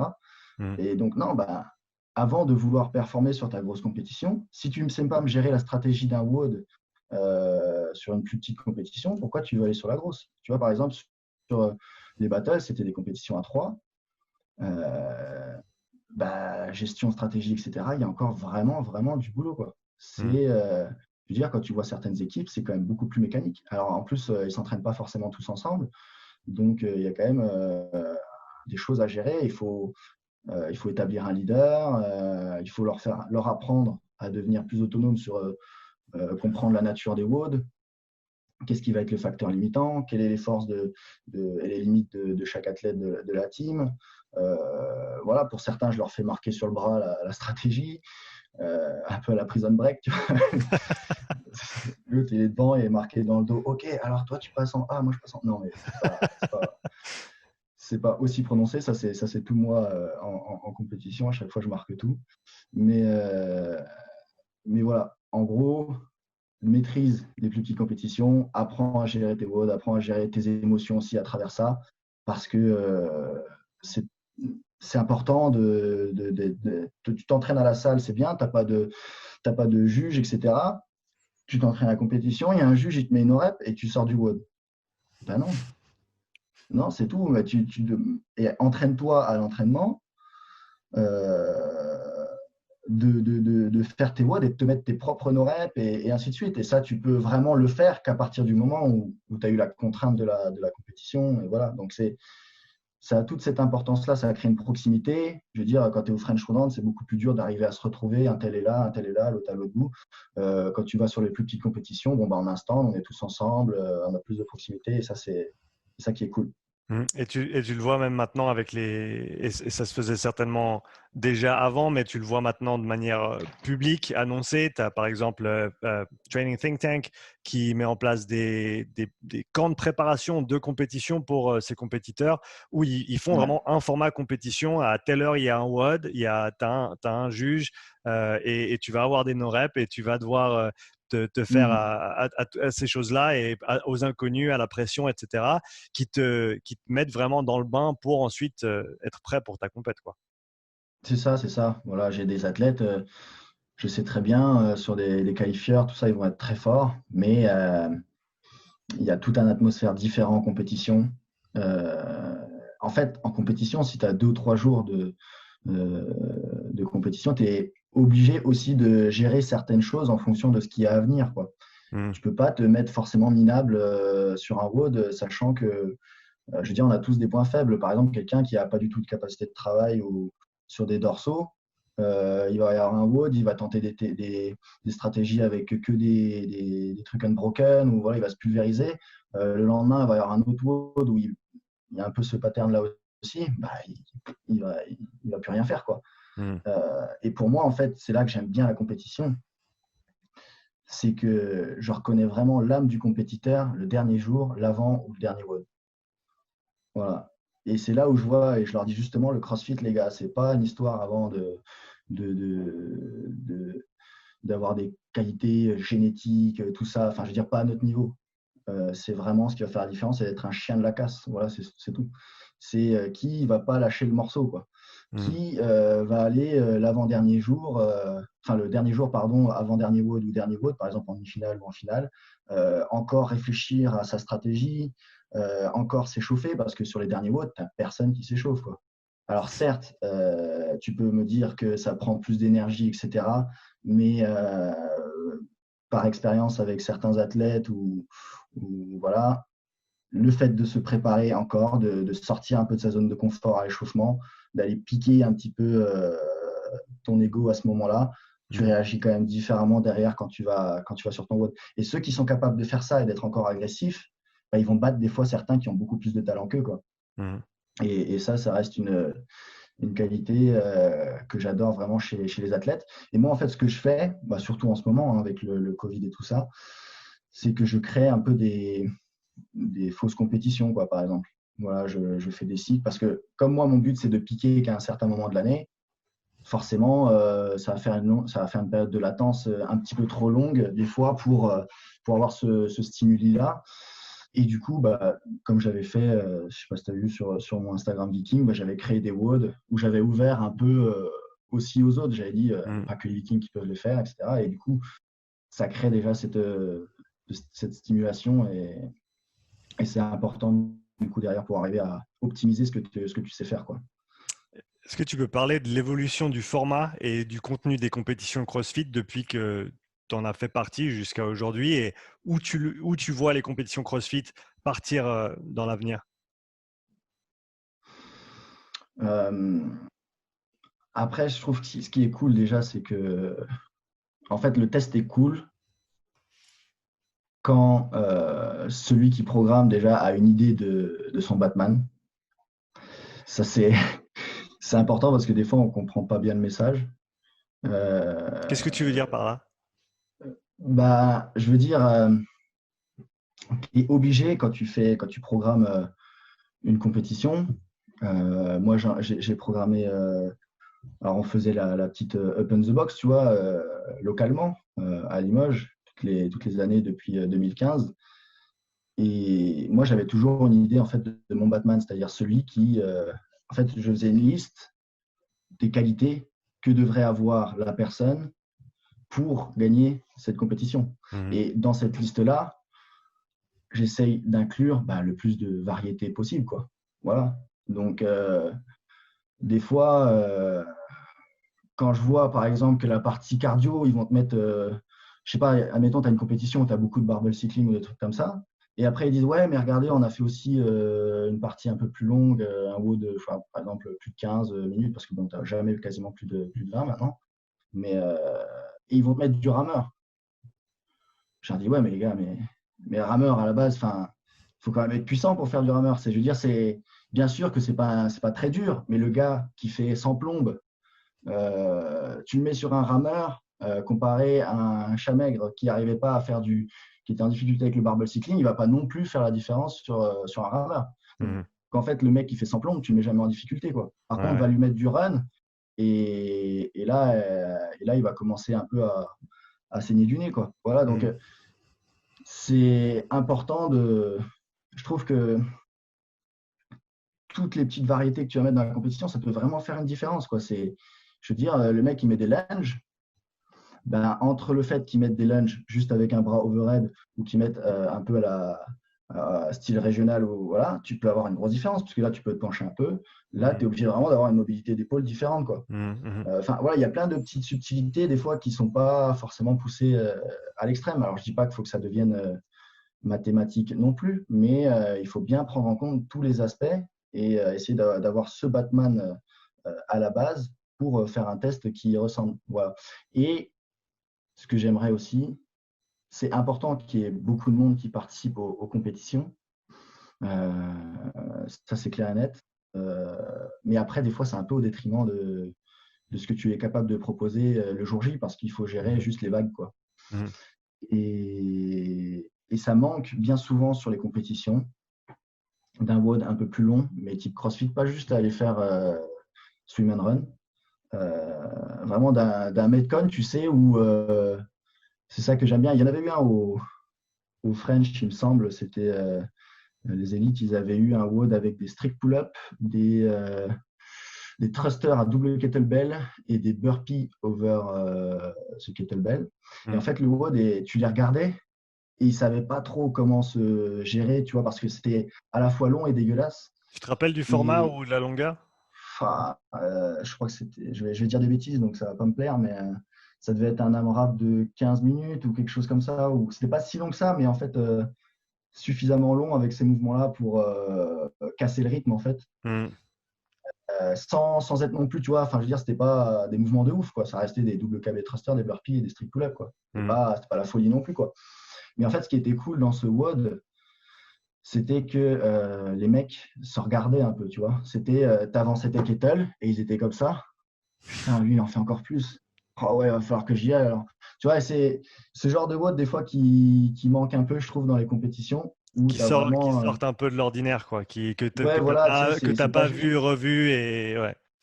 C'est ça. Ce genre de WOD et des WOD ouais, un peu plus longs. Je sais pas, par exemple, au début, tu vas commencer avec moi, ce que j'avais fait, un 2000 métro et derrière, tu vas laisser un AMRAP sur 30 minutes total. Donc, ton premier score, c'est le 2000 métro. Et derrière, tu as, je sais pas, par exemple, 10 toast to bar, 15 wall ball, 20 calro. Mm. Tu vois, et en fait, ce qui est cool, c'est qu'avec le 2000 métro, tu n'auras pas forcément des gros écarts de temps, mais on sait qu'une seconde sur un 2000 métro, c'est super important. Donc, comme ça, ils peuvent tous démarrer direct derrière, à peu près à 20 secondes près, quoi. Donc, le deuxième score, il n'est pas pourri. Et derrière, tu as un truc un peu transition, où entre trois mouvements, tu vois, un triplé, où tu peux gérer tous les déchets que tu as créés sur le 2000 métro. Donc, Mm. comment tu te jauges sur le 2000 métro pour avoir un bon score, sachant que ça se joue à une seconde près. Et derrière, tu as un truc où il va falloir gérer ce lactate qui est présent et bien le recycler, tout ça. Mm. Tu vois, ça manque de WOD un peu fin, Ouais. des fois, quoi. Qu'est-ce Bon, que après, moi, qu'est-ce que tu as pensé de la prog au game cette année? alors j'en étais sûr que tu allais me poser cette question et je la redoutais un peu parce que, en fait, j'ai quasiment pas regardé. Ok. Voilà. C'était conscient? C'était un produit du fait qu'il y en avait que 5 et 5 ou? Ouais, c'était surtout ça. C'était que Ouais. pour moi, enfin, tu vois, alors je suis peut-être puriste, mais c'est vrai que de ne pas avoir Vellner, de ne pas avoir certains crossfitters, même en France, Willy, ou tu vois, de ne pas avoir. Et puis aussi parce que j'avais qualifié, en fait, j'avais un Belge, Yele Hosteux, qu'on avait fait premier en Belgique aux Open. Mm. Donc, j'avais qualifié pour les Games. Et tu vois, tu as eu t'as eu déjà tout ça, ça a été annulé, on ne savait pas si ça va avoir lieu. Mm. Mm. Ça, c'est là qu'on se rend compte que le contexte qui est créé autour des compétitions fait aussi la compétition. Après, le test a été un petit peu différent. Euh, Ça a enlevé des athlètes comme Vellner, comme tout ça. Et je sais pas, du coup, on sentait beaucoup plus. Alors, j'en ai regardé quelques-uns quand même. Déjà, il y avait, je trouve, de la course à toutes les sauces et des sprints en côte, de la course, enfin, sur des durées différentes, etc.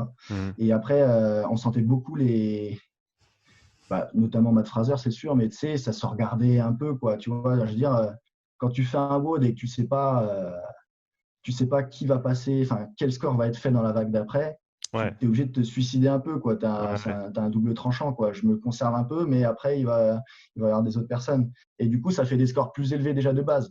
Donc, du coup, les mecs qui arrivent après, qui sont certes, qui ont les scores dans la poche, vont se donner aussi différemment parce que les mecs avant ont placé le game un peu plus haut, quoi. Voilà, donc il y avait toute cette énergie qui était différente. Et je sais pas, ouais, du coup, ça m'a pas fait accrocher comme d'habitude.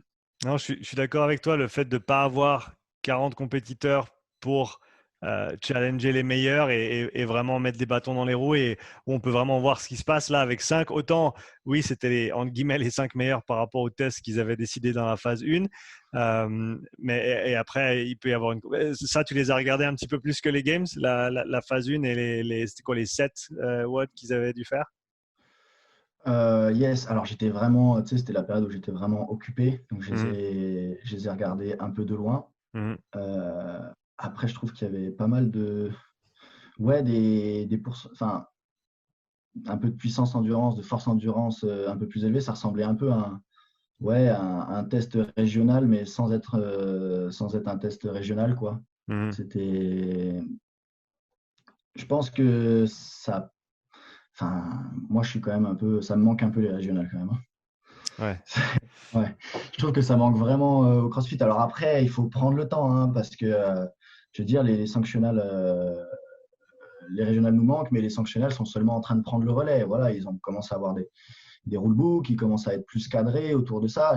Rome, c'est pas fait en un jour non plus, quoi. Mhm. Je veux dire, le French, tout ça, c'est quand même des compétitions extraordinaires et ça peut vite être transformé en régional. Et puis ça permet aux athlètes, bien sûr, d'être en forme plusieurs fois d'avoir la chance de profiter d'une période de forme pour faire la compète au lieu de se blesser et le faire à tel moment. Mhm. Mais c'est vrai que ouais, j'ai hâte que les sanctionnals se développent un petit peu, que ce soit un peu plus peut-être cadré sur certaines choses, etc. Même s'il y a des très bonnes choses, hein, je ne suis pas en train de dire l'inverse. Mais voilà. Est-ce que tu peux parler un petit peu de la façon, tu l'as mentionné déjà une ou deux fois, mais la façon dont tu structures ta programmation annuelle par rapport justement à ces différentes compétitions que tes athlètes visent peut-être, ou que en tout cas tu veux faire en sorte que tes athlètes soient prêts pour ces différentes compétitions plutôt que de juste faire une prog comme tu as dit, ben voilà, on fait 2 mois de ci, on fait 2 mois de ça et puis on fait le tour du soleil et puis après on repart sur la même, quoi.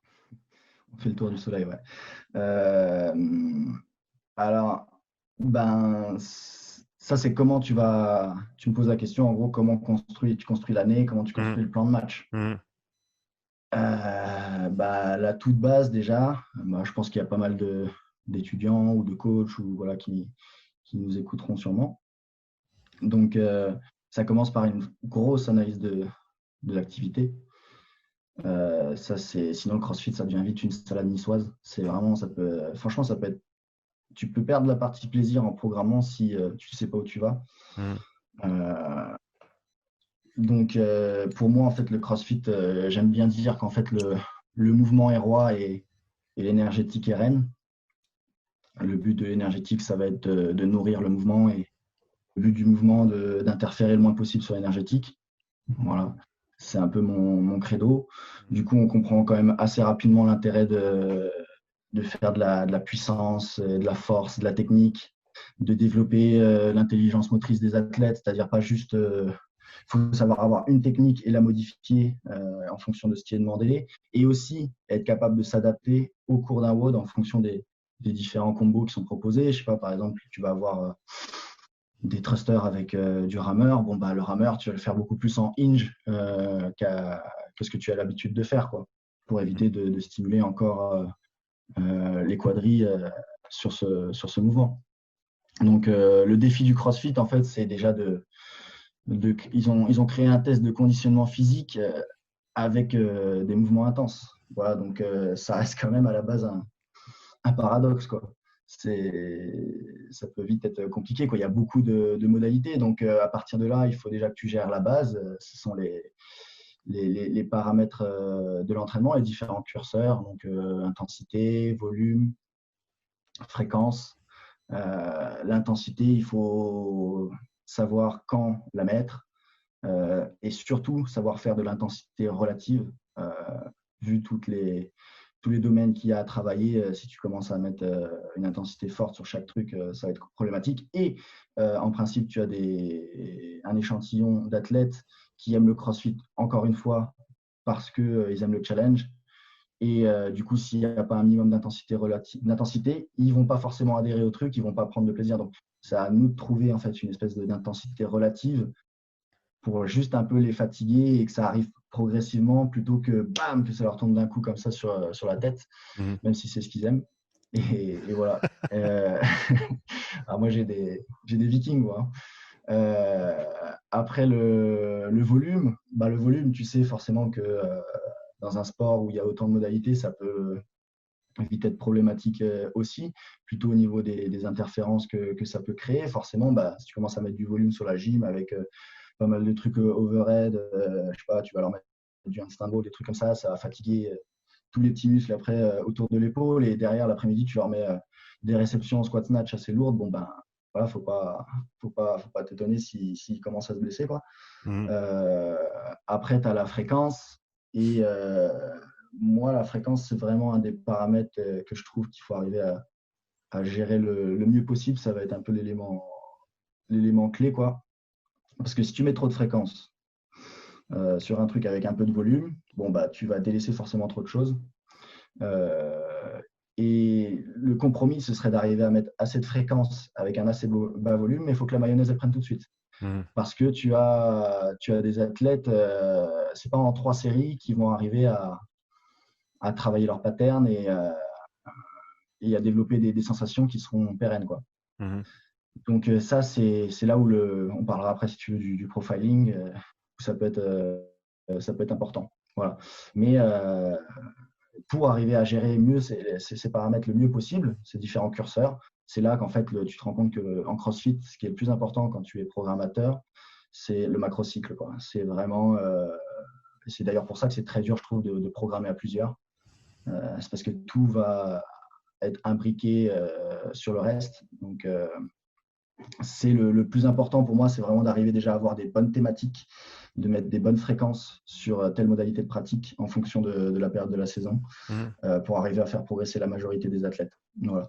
Et en fait, en CrossFit, ce qui est, voilà, tu as deux choses, c'est qu'il faut s'y connaître un peu partout. Mais à la fois, quand tu maîtrises déjà bien les thématiques, la fréquence que tu vas mettre sur ces thématiques, etc., il n'y a pas non plus besoin d'être le plus pointu possible dans cette modalité, parce que de toute façon, tu ne pourras pas les amener à faire un travail aussi pointu que tu en as envie. Et du coup, ça suffit, entre guillemets, à les faire progresser, quoi. Après, je parle bien sûr je n'ai pas des athlètes des Games. Hein. Enfin, voilà. Quand tu commences à avoir des athlètes de plus haut niveau, il faut être encore un peu plus pointu dans certains domaines. Mais voilà, ça reste le macrocycle pour moi le plus important. Et après, pour le construire, eh ben, il faut tout simplement déjà quels vont être tes objectifs dans l'année. Donc, comme on en vient un peu à ce que tu me posais comme question. Et après, tu crées tes tests en fonction de ces objectifs-là. Et en fait, à partir du moment où tu as créé les bons tests, tu es déjà partiellement sauvé, quoi. Parce que tu sais que si tu t'entraînes pour ces tests-là, il y a de grandes chances déjà que derrière, ça se transfère sur la compétition. Donc, en fait, pour moi, il y a deux types de tests quand tu fais de la programmation. Il y a les tests où toi, tu veux assurer derrière une progression à long terme. Et il y a les tests que tu veux réaliser pour des objectifs de compétition précis. Voilà. Il faut arriver à bien dissocier les deux. C'est important. Par exemple, tu as un objectif de compétition, le Open, tu vas faire des tests pour le Open. Mais est-ce que s'entraîner pour le Open va le faire progresser à long terme? Non. Donc, tu es obligé de trouver des compromis et de prévoir des objectifs qui sont aussi à long terme pour que d'année en année, il y ait des choses qui se répètent et qui progressent dans les différents domaines et sur différentes qualités physiques. Voilà. Donc ça, c'est vraiment important à comprendre. Il faut pas. Et c'est pour ça qu'en fait, quand je vois des programmations qui sont tout le temps spécifiques, le problème, il va arriver plus tard, quoi. Donc voilà.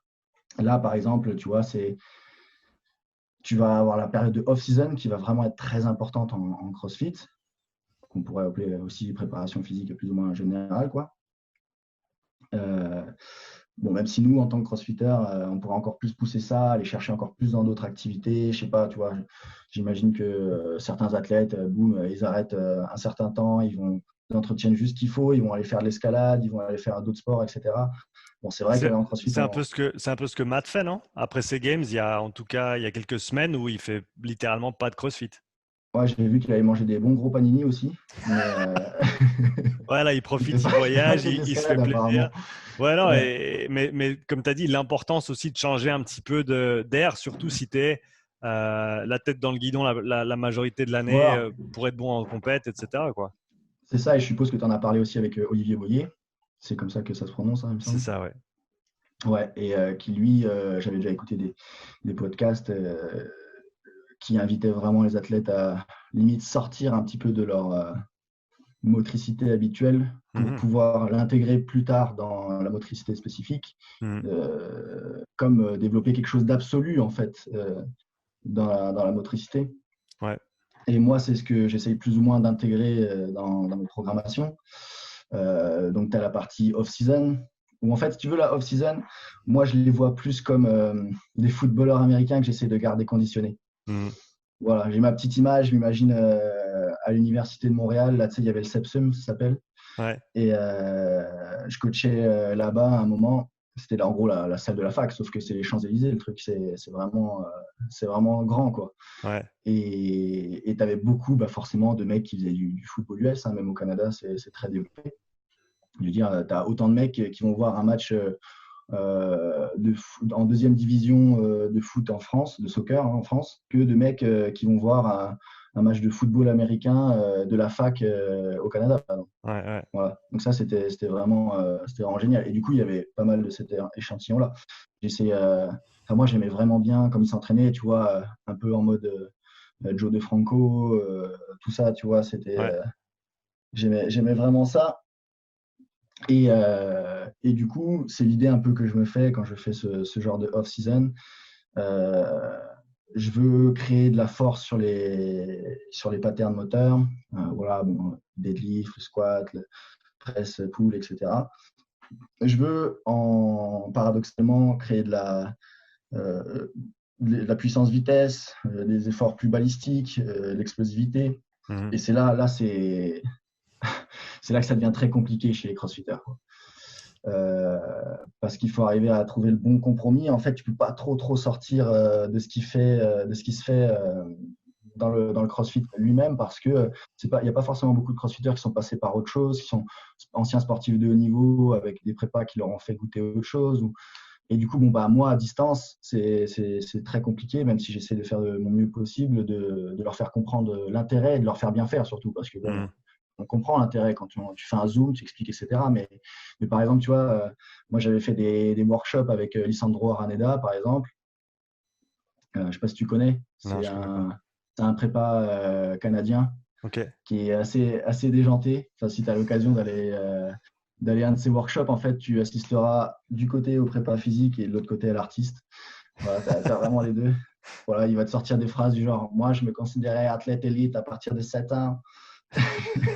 Voilà, il est vraiment, ah ouais, je te jure, il est incroyable, quoi. Il a bu, le jour où il était venu chez Vincent, en fait, il avait bu 8 cafés, il avait bu de la Red Bull, il sautait au plafond, enfin, il mettait la musique. Ouais, la musique, elle peut te donner de l'énergie, mais aussi t'en prends. Non, c'est trop fort. Baisse un peu, là, c'est optimal. Tu vois, enfin, il est vraiment génial, ce mec, quoi. Bref, si tu as l'occasion d'aller le voir, vas-y. Mais en gros, lui, il avait un test, alors je saurais plus te dire les temps, etc., parce qu'en fait, il jetait un medball through. Tu vois, il le jetait le plus haut Ouais, possible ouais. en triple extension. Donc, je suppose que tu connais bien. Mhm. Et, euh, et lui, il était là avec son chrono, et en fonction du chrono qu'il avait, tu vois, enfin bref, c'est des choses que j'ai essayé, pareil, medball shot, etc., que j'ai essayé d'appliquer dans ma programmation. Mais un crossfitter, en fait, il a vraiment du mal à développer ce genre de qualité. En fait, tu vois, il me faisait des petits jetés de ballon, c'était très artistique, mais c'était pas, c'était pas efficace, quoi. Voilà, Ouais, ouais. ils avaient du mal, en fait, à développer cette capacité de puissance-vitesse, quoi. Et donc, tu es obligé de trouver un peu des compromis. Donc, tu peux mettre des sauts, ça marche quand même assez bien. Tu peux mettre de l'haltérophilie des plots. Voilà, il y a d'autres moyens d'arriver à tes fins, quoi. Mais ça reste important, en fait, pour moi, dans ce off-season, de développer un potentiel athlétique plus large. Voilà, ça, c'est vraiment, je veux développer ce potentiel athlétique à long terme. Je veux augmenter la puissance, les booster vraiment au niveau neuromusculaire. Alors on va me dire: ouais, mais c'est pas le but du CrossFit, quoi. Le but du CrossFit, c'est d'être efficient, et justement, c'est de les laisser ils en contractent le moins possible pour avoir le coût énergétique le moins élevé possible. Mais non, moi justement, c'est un peu comme toi, l'idée de Olivier Boyer de sortir du truc pour derrière le rediriger. Mhm. Bah, c'est exactement pareil. Je veux augmenter la puissance as fuck pour que derrière, ils puissent la rebalancer, en fait, du moins mieux la contrôler. C'est-à-dire, quand tu sais en mettre plus, tu es capable d'en mettre moins, et de façon plus efficace. Et aussi, après, essayer de la faire perdurer. Voilà, donc là, on peut appeler ça, entre guillemets, puissance endurance. Voilà, même si ça n'existe pas, par exemple. Mais voilà, ça, c'est mon objectif avec le off-season. Et après, à côté de ça, tu vas essayer de trouver le plus de compromis possible. C'est pour ça que c'est vraiment important de faire un macro-cible costaud sur tous les différents domaines. Donc, par exemple, quand tu fais ce genre de travail, tu travailles ta force sur tes patterns, tu es obligé de mettre de la fréquence sur des mouvements durs comme du squat, du deadlift, tout ça, voilà, ça pompe. ça taxe. Donc, derrière, qu'est-ce que tu peux faire parce qu'on est parti du principe que le mouvement était roi. Donc, on a commencé par mettre l'objectif là-dessus. Mais qu'est-ce que tu peux faire derrière en énergétique ou sur les autres choses qui pourraient être, comment dire, qui pourraient être profitables sans interférer sur le reste. Et du coup, par exemple, le mardi, ils ont fait de la basse intensité avec du nose breathing, avec une intention de 6 sur 10, 5 sur 10, 6 sur 10 au niveau de l'intensité. Et en fait, tu crées des trucs avec pas mal de transitions, etc., qui permettent de garder quand même un fil aérobie assez constant, un fil cardiaque assez constant, mais sans épuiser un groupe musculaire localement, ou, tu vois, essayer de trouver les meilleurs compromis possibles. Donc, ils faisaient ça, par exemple, ça me faisait rire parce qu'en fait, ils partageaient des stories où ils faisaient, par exemple, 40 minutes de nose breathing et il y avait de l'haltéro. Ils mettaient haltéro en nose breathing. Et tu vois, il y a des gens, ils ont dû me prendre pour un fou. Ils disaient, mais putain, il leur fait du barbell cycling en nose breathing, à quoi ça sert, etc. Mais en fait, le but, il était caché. C'était plus que déjà qu'il n'y ait pas trop de fatigue musculaire. C'est pour ça qu'il y avait une intensité assez faible, etc. Et que ça n'allait pas au bout de l'effort. Ils finissaient le truc, ils pouvaient encore parler assez bien. Que ça développait d'autres systèmes, système respiratoire, développer la capacité cardiaque. Voilà. Et en fait, je mettais de temps en temps, par exemple, de l'haltérophilie des plots. Comme ça, tu réduis le temps sous tension. Tu peux quand même maximiser la puissance-vitesse que tu leur demandes. Voilà, je leur demandais des charges assez faibles, 55, 65%, des choses comme ça. Et c'est plus ludique en plus, parce qu'il y a la petite barre haltéro de temps en temps, tu vois, donc le 40 minutes, il passe déjà un peu plus vite. Donc en fait, tu améliores ce que tu avais prévu, tu améliores ce qu'on a dit avant. Ils font un peu de puissance-vitesse cachée dans le Metcon, voilà. Ils commencent en fait à faire des prémices du barbell cycling parce qu'ils font un peu de technique avec une très légère fatigue. Voilà, donc tu as l'aspect un peu aéro, tu as l'aspect un peu où tu commences à essayer de booster ton système neuromusculaire et après tu vas essayer de lisser les deux. Et puis ton cerveau, il commence à associer effort long, effort intense, mouvement intense, tu vois. Donc il y a plein de petits compromis à aller chercher. Je peux te donner des autres exemples aussi, par exemple, faire de la capacité de travail un peu cachée, surtout dans les débuts de saison. En fait, je vois beaucoup de trucs, c'est la capacité de travail pure, tu vois, où je veux dire, il n'y a pas de notion d'intensité, où tu répètes un truc pour atteindre un volume et ainsi de suite, et ensuite tu profiles ce volume. Mais ça peut vite devenir chiant de faire steering muscle up toutes les minutes 30, toutes les 2 minutes, quoi. Tu vois, je veux dire, c'est faire 8 fois toutes les 2 minutes steering muscle up. Bon, niveau fun, je veux dire, c'est un peu notre rôle aussi. Moi, mon rôle, en fait, c'est de leur faire un peu une prépa du CrossFit, de pas non plus perdre le côté complètement fun, même si c'est pas aussi fun que faire des trucs sexy qu'ils peuvent voir sur d'autres choses, et quand même de les faire progresser, d'avoir cet objectif à long terme. Et c'est pas facile de les sortir de ça. Donc, par exemple, tu vois, je vais faire un Metcon un peu plus long où l'objectif il est bien défini sur la partie énergétique. Et au début de chaque série, par exemple, il y a 2 minutes reste, je vais caser, par exemple, un pourcentage de leur bar muscle-up à réaliser. Donc, eux, ils se disent, bon, on travaille nos bar muscle-up sous fatigue, machin, c'est ludique, etc. En fait, moi, mon but, c'est juste d'atteindre un nombre de bar muscle-up donné sur la séance. Et je sais très bien qu'après la récup, ils seront quand même capables de faire une bonne qualité dessus. Et ça va augmenter un peu la capacité de travail, en même temps que derrière, ils sont en train de travailler au niveau énergétique sur ce qu'il faut et avec des choses plus dégueulasses. Donc, c'est à la fois un peu plus sexy et ça permet de t'améliorer sur plusieurs domaines. Vendredi, par exemple, tu vas avoir, il y a eu du ski erg bras tendu, résistance 10, par exemple, voilà, pour vraiment travailler ton press back, ta capacité, la résistance de tes tissus, etc. Du LC chest to ring. Voilà, donc là, tu es en train d'associer, préparer un skill. Tu es en train de préparer les bar muscle-up, les ring muscle-up.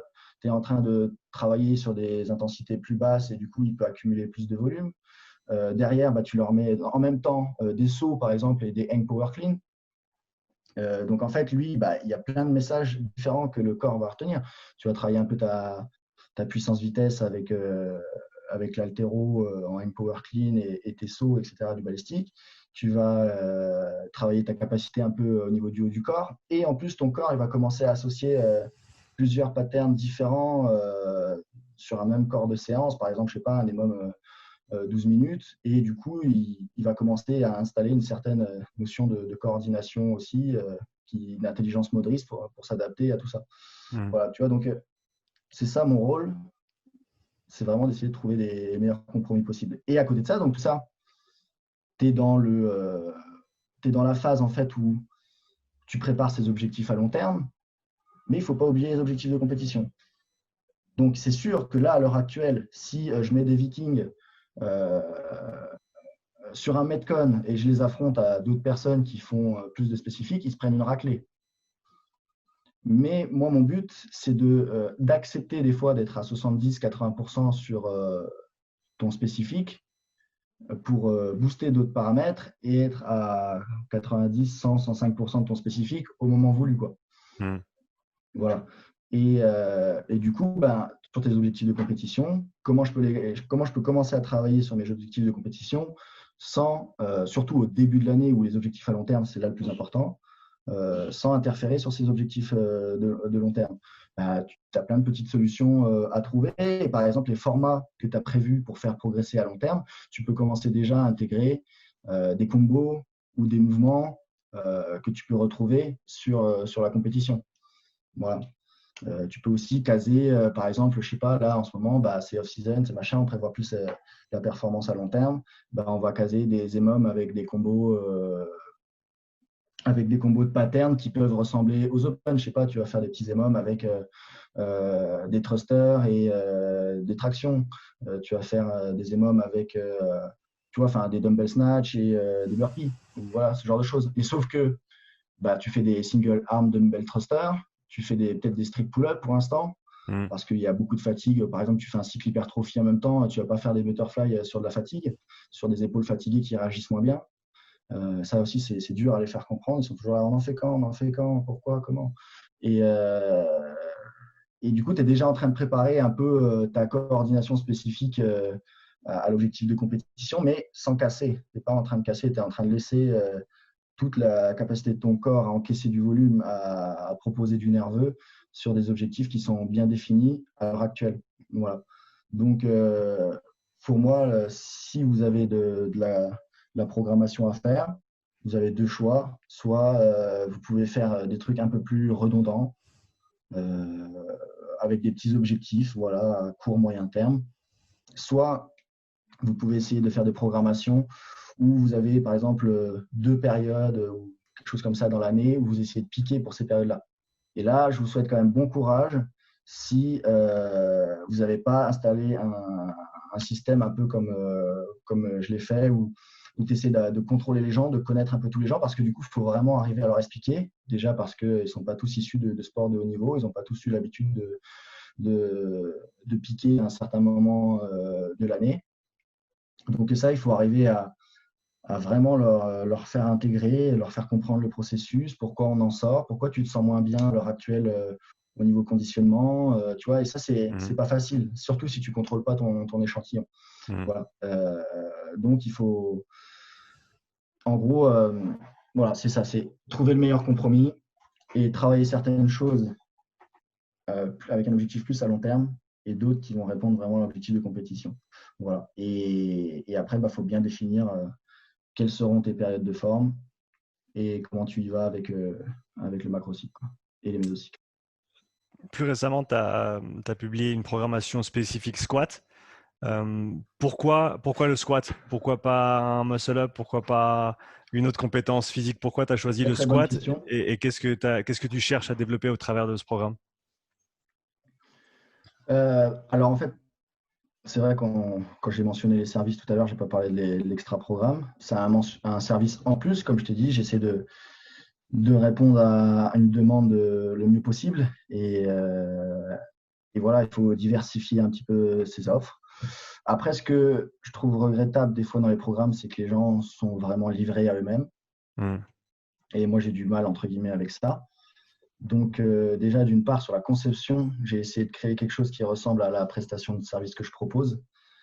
Et du coup, en fait, les gens prennent le programme et au début, ils peuvent m'envoyer une vidéo de leur mouvement. Et moi, derrière, je leur donne un retour techniquement et aussi quels accessoires ils peuvent choisir parce que j'ai mis des options, par exemple, dans les accessoires pour répondre à certains profils. Voilà, j'ai pas, c'était un profil longiligne, des grands fémurs, tout ça. Tu vas avoir en fin de semaine un renfort avec Bulgarian Speed Squat où tu as des pauses et où tu essaies d'avancer les genoux, de recruter bien les quads. Et tu vas du sumo deadlift parce que forcément, quand tu as des longs fémurs, tu vas amener la hanche un peu plus loin derrière si tu gardes les pieds serrés. Donc, il va falloir apprendre à squatter des fois les pieds un tout petit peu plus écartés pour réduire les bras de levier. Enfin, toi, tu as du profiling un peu en fin de semaine. Et du coup, tu gardes un peu cet aspect qualitatif. Alors, ta question, c'est pourquoi le squat, pourquoi pas autre chose. Alors, pour l'instant, je ne dis pas que c'est inscrit dans la durée, mais je veux essayer de faire des programmes sur des trucs qui peuvent…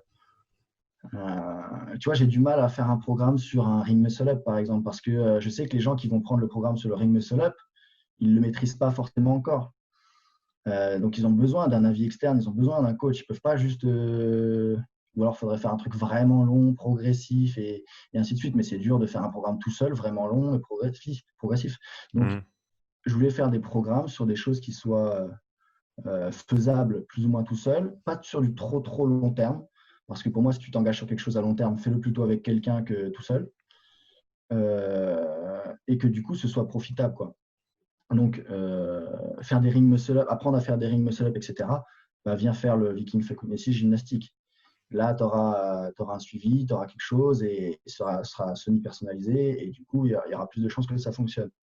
Par contre, le back squat, si tu as déjà fait du back squat, que tu maîtrises un peu techniquement, là, ça peut être profitable de faire quelque chose de 9 semaines. C'est pas trop long. Et en mettant un focus dessus, c'est pas perdu parce que le back squat, voilà, ça reste quand même un mouvement où, comme je disais, le but c'est d'avoir quand tu travailles quelque chose comme ça, c'est qu'est-ce que je peux faire pour avoir le plus de transferts possible sur le reste. Et le back squat, c'est quand même un truc qui a beaucoup de transferts. Et moi, je voulais un back squat barre haute pour aussi avoir un effet sur le front. Voilà, je veux dire, mon but à travers ce programme-là, c'était pas de leur faire un programme avec un squat plus barre basse où ça va être lent, etc. Moi, je m'en fiche en fait. Enfin, qu'ils fassent plus 10 kilos à la fin sur leur squat, c'est génial, c'est le but aussi. Mais je veux surtout qu'ils améliorent, et c'est ça qu'il faut qu'ils comprennent, les gens, c'est leur vitesse d'exécution à un certain pourcentage. Parce que c'est ça, cette explosivité qui va être le plus profitable à l'haltéro. Les haltérophiles, quand ils font des barres proches de leur max, on dit putain, mais il est facile là. Ben non, mais en fait, oui, mais c'est comme ça qu'il a adapté ses paramètres de force, il a développé de la force explosive, voilà. Et ça, c'est transférable sur un leg drive, sur tout ça en haltérophilie. Donc, du coup, j'ai essayé de faire, et comme je te l'ai dit, c'est très dur de développer de l'explosivité chez les crossfitters parce qu'ils sont habitués à faire tout le contraire. Donc, du coup, le programme, lui, répond à… Et souvent, on me dit ah, mais il n'y a qu'une fois du lourd, entre guillemets, par semaine, ou même pas, tu vois, on fait sa méthode Big 7, où ils vont faire des efforts répétés, et au fur et à mesure, bah, ça va taxer un peu le système nerveux, et tu vas avoir un recrutement qui s'installe, un temps sous tension qui va ressembler à tes barres lourdes, etc. Donc, tu vois, c'est une méthode un peu indirecte d'aller chercher les paramètres de force pour que derrière, ça se transfère sur le max. Et du coup, ah ouais, il n'y a pas 2 fois du lourd, etc. J'avais l'habitude d'en faire 2 fois, 3 fois, etc. Je dis oui, mais c'est bien de faire du lourd. Bien sûr qu'on peut faire du lourd, à partir, on va dire, de 85% assez souvent, etc. Mais moi, ce que je veux, c'est te rendre plus rapide. Donc déjà, je veux que ta qualité gestuelle soit parfaite. Et ça, quand tu mets du lourd trop vite, trop fréquemment, bah, il y a des chances que ça se détériore un peu. Il y a des compensations. Et je veux que tu améliores ta vitesse d'exécution. Donc, on va aussi se concentrer sur la capacité que tu as à avoir de la force réactive, avoir de la force explosive, avoir ce genre de choses, voilà, qui va être transférable. Et tout en prémâchant un peu le travail pour derrière transférer sur un front squat, par exemple, et sur de l'haltéro. Ouais, je Voilà. me rappelle, j'avais fait quand je faisais de l'haltéro, on avait fait un cycle, je m'en rappellerai toujours. Je crois qu'on faisait 2 fois par semaine. On faisait un RM du jour, donc ouais, 90, 95%. Et ensuite, on descendait, je crois que c'était 80% pour 6 fois 2. Et le but, c'était juste de monter comme une flèche, quoi, des pistons. Et après ce Hmm. cycle-là, je me rappelle que tous mes levées étaient tellement plus agréables. Eh Et oui, ouais, je bougeais simplement beaucoup plus vite. Du fait qu'on bah, c'est s'était ça. concentré sur ça, vraiment, sur chaque répétition, le but, c'était de A à B le plus rapidement possible. Et rien d'autre. Et c'était pas une histoire de charge, c'était vraiment juste la vitesse d'exécution, comme tu le dis.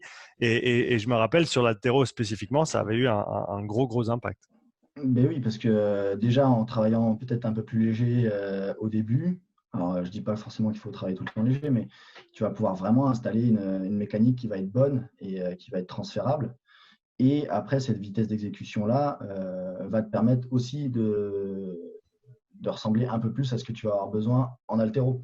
Je veux dire, moi par exemple, j'ai fait un max au back squat et je me souviens des gens qui m'ont dit ah mais attends, mais là tu aurais pu faire, c'était facile là, tu aurais pu faire plus. Parce que c'est vrai que mon max, je l'ai passé vraiment rapidement. Hmm. Mais en fait, 5 kilos au-dessus, bon, certes, franchement, j'aurais pu le faire, c'est juste que je n'avais pas pris assez de récupération. Mais 5 kilos au-dessus, par exemple, et c'est souvent, en fait, c'est soit c'est rapide, soit ça passe pas. Mhm. Alors, c'est d'ailleurs pour ça que je suis à chier au deadlift. Mais voilà, ça, plus d'autres facteurs, il y a tout Pour un la petite complot note, contre moi au deadlift. Tout un complot. complot contre moi au deadlift. Voilà. Mais en gros, voilà, le but, ça va être ça. Et c'est ce que je dis à certains athlètes. C'est que c'est bien, tu fais un max. Par exemple, tu vois, j'ai une athlète, une fille, elle fait 150 kg de deadlift. Le Mhm. problème, c'est qu'elle a le dos un peu rond comme un miel pops quand elle le fait. Euh, du coup, je lui dis, mais attends, le but, est-ce qu'on va aller chercher 155 comme un choc à pic maintenant ou est-ce que plutôt on va baser notre cycle, elle se reconnaîtra en plus, elle va rire, ça va être génial. Ou est-ce qu'on va pas plutôt baser notre cycle sur 140 kg. Donc au lieu de prendre 155, genre plus 5 kg en max estimé, on va prendre 140. Et du coup, ça va te permettre, les pourcentages qui seront proposés au début, d'avoir une meilleure qualité gestuelle, une meilleure rigidité, de construire vraiment ta synchronisation dans le mouvement.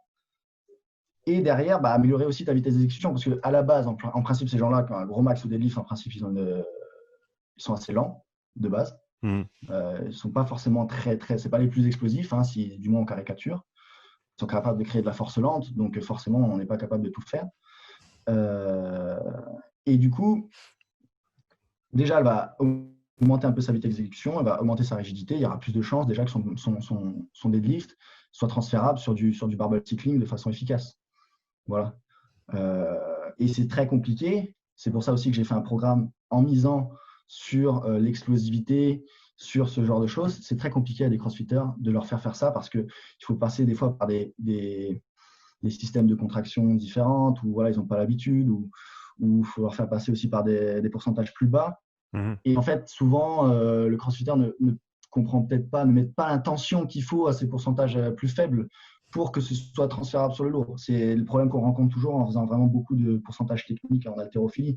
C'est qu'en fait, le crossfitter est habitué à juste mettre une puissance moyenne. Il est très renforcé, il a un gros tirage, au trapèze. Voilà, il ne va pas avoir une grosse différence entre. On dit oui, le crossfitter est capable de maintenir 90%. Alors c'est vrai parce qu'il a orienté son système neuromusculaire comme ça aussi, mais c'est aussi vrai parce qu'il n'est pas capable de vraiment utiliser son système neuromusculaire à 100%. Tu vois, Mhm. il n'est pas capable d'être comme un haltérophile qui va vraiment piquer à un moment donné et qui ne refera plus jamais la performance de l'année parce qu'il a il a tout imbriqué dans le mouvement au moment opportun. Voilà. Donc, ce programme-là, en gros, le but, c'est pour ça que ça peut être intéressant de le faire aussi en off-season, c'est d'améliorer ton pattern, ta qualité gestuelle, ton leg drive, etc., mais aussi de booster ton explosivité. Et c'est pour ça que j'ai mis beaucoup de vidéos, d'une part parce que j'aime bien, enfin, pour moi, la prestation de service, c'est aussi ce rôle-là que j'ai à travers ça, c'est de les éduquer sur comment s'entraîner. Mhm. Et d'autre part, pour leur faire comprendre, bah oui, quand il y a des séries techniques, comment je peux mettre toute l'intention possible. Voilà. Et ils vont vite comprendre qu'en fait, même en soulevant moins lourd, juste en boostant nerveusement ce que tu mets dans la force explosive ou tout ça, bah, ça te taxe aussi nerveusement, quoi. Jocelyn, je voulais terminer avec quelques questions courtes ou questions à réponse courte. Donc, je t'invite à répondre en une ou deux phrases, si possible. La Ah bah, c'est première, très ce bien parce que serait tu sais très bien que je vais développer. la première, ce serait un outil technologique que tu as intégré, soit toi en tant que coach, soit avec tes athlètes, et que tu trouves pratique dans l'entraînement de tous les jours.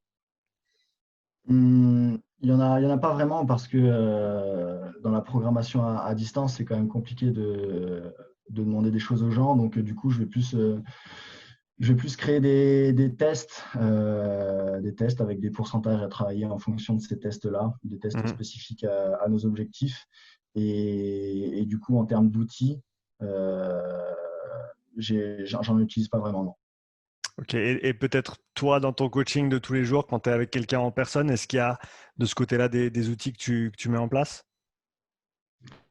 Non, j'aimerais bien plus ouais, travailler avec des dynamomètres. Je sais que toi, tu utilises aussi le Moxie ou ce Mhm. genre de choses, c'est sûr. Mais en fait, pour l'instant, moi, mon évolution étape par étape. Et pour l'instant, en fait, j'essaie vraiment de me concentrer sur mon noyau, c'est-à-dire mes crossfitters, mes Mhm. vikings, développer un truc avec eux, moi, eux, moi, et aussi mon système d'entraînement. Voilà. Avant de chercher à pousser de façon pointue ou d'aller faire du coaching perso ou tu vois, voilà. Mhm. Je vois vraiment les choses étape par étape. Et dans ma progression dans le milieu professionnel, j'ai prévu d'étudier ça de temps à temps, d'étudier ça de temps à temps et ainsi de suite parce que on a besoin de faire un plan pour arriver à maîtriser plus de choses, quoi. Et ça, pour l'instant, ça en fait pas vraiment partie parce que c'est quelque chose de plus pointu. Euh, qui ne m'amènerait pas forcément plus de résultats à l'heure Tr- actuelle. Très bonne réponse. Un livre que tu recommanderais, que ce soit coaching ou fitness ou autre. Ouais, euh, un livre que je recommanderais. Bah, du coup, les livres de Thibaudot ou Charles Poliquin. Et après, dans l'esprit un peu plus spirituel, Le pouvoir du moment présent de Eckhart Tolle, Mhm. qui est le père spirituel de Jim Carrey que j'aime beaucoup. Et voilà. Un coach à suivre. Un coach, c'est pas évident là, tu me dis ça comme ça. Moi, je suis pas quelqu'un, je suis indécis hein, de base. Donc, un coach français, Un coach qui tu veux. un Envoie. coach qui je veux, on voit. Ah bah Thibaudot, hein. Ok. Un podcast à écouter et ça peut pas être celui-là. Euh, L'atelier Fit et le padré, le sensei, ça dit quoi de Vincent Essartel. Ok, super. Et dernière question pour toi. Où est-ce qu'on peut te trouver sur les réseaux, Jocelyn? On peut me trouver via Vikings Training sur Instagram et Facebook et Jocelyn Chanet sur Instagram et après la partie Jocelyn Chanet Facebook, je la garde un peu plus privée quoi, en principe.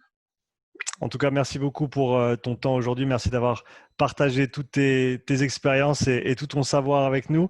Je mettrai bien sûr tous les liens dans la description du podcast. Donc, si vous voulez suivre Jocelyn ou Viking sur Instagram, voir le programme Squat ou les différents projets qu'il a en cours, vous trouverez tout dans la description du podcast. Jocelyn, bonne journée à toi. Merci beaucoup, c'était vraiment un plaisir de faire ce podcast avec toi. Plaisir partagé. Allez, à plus. Bye.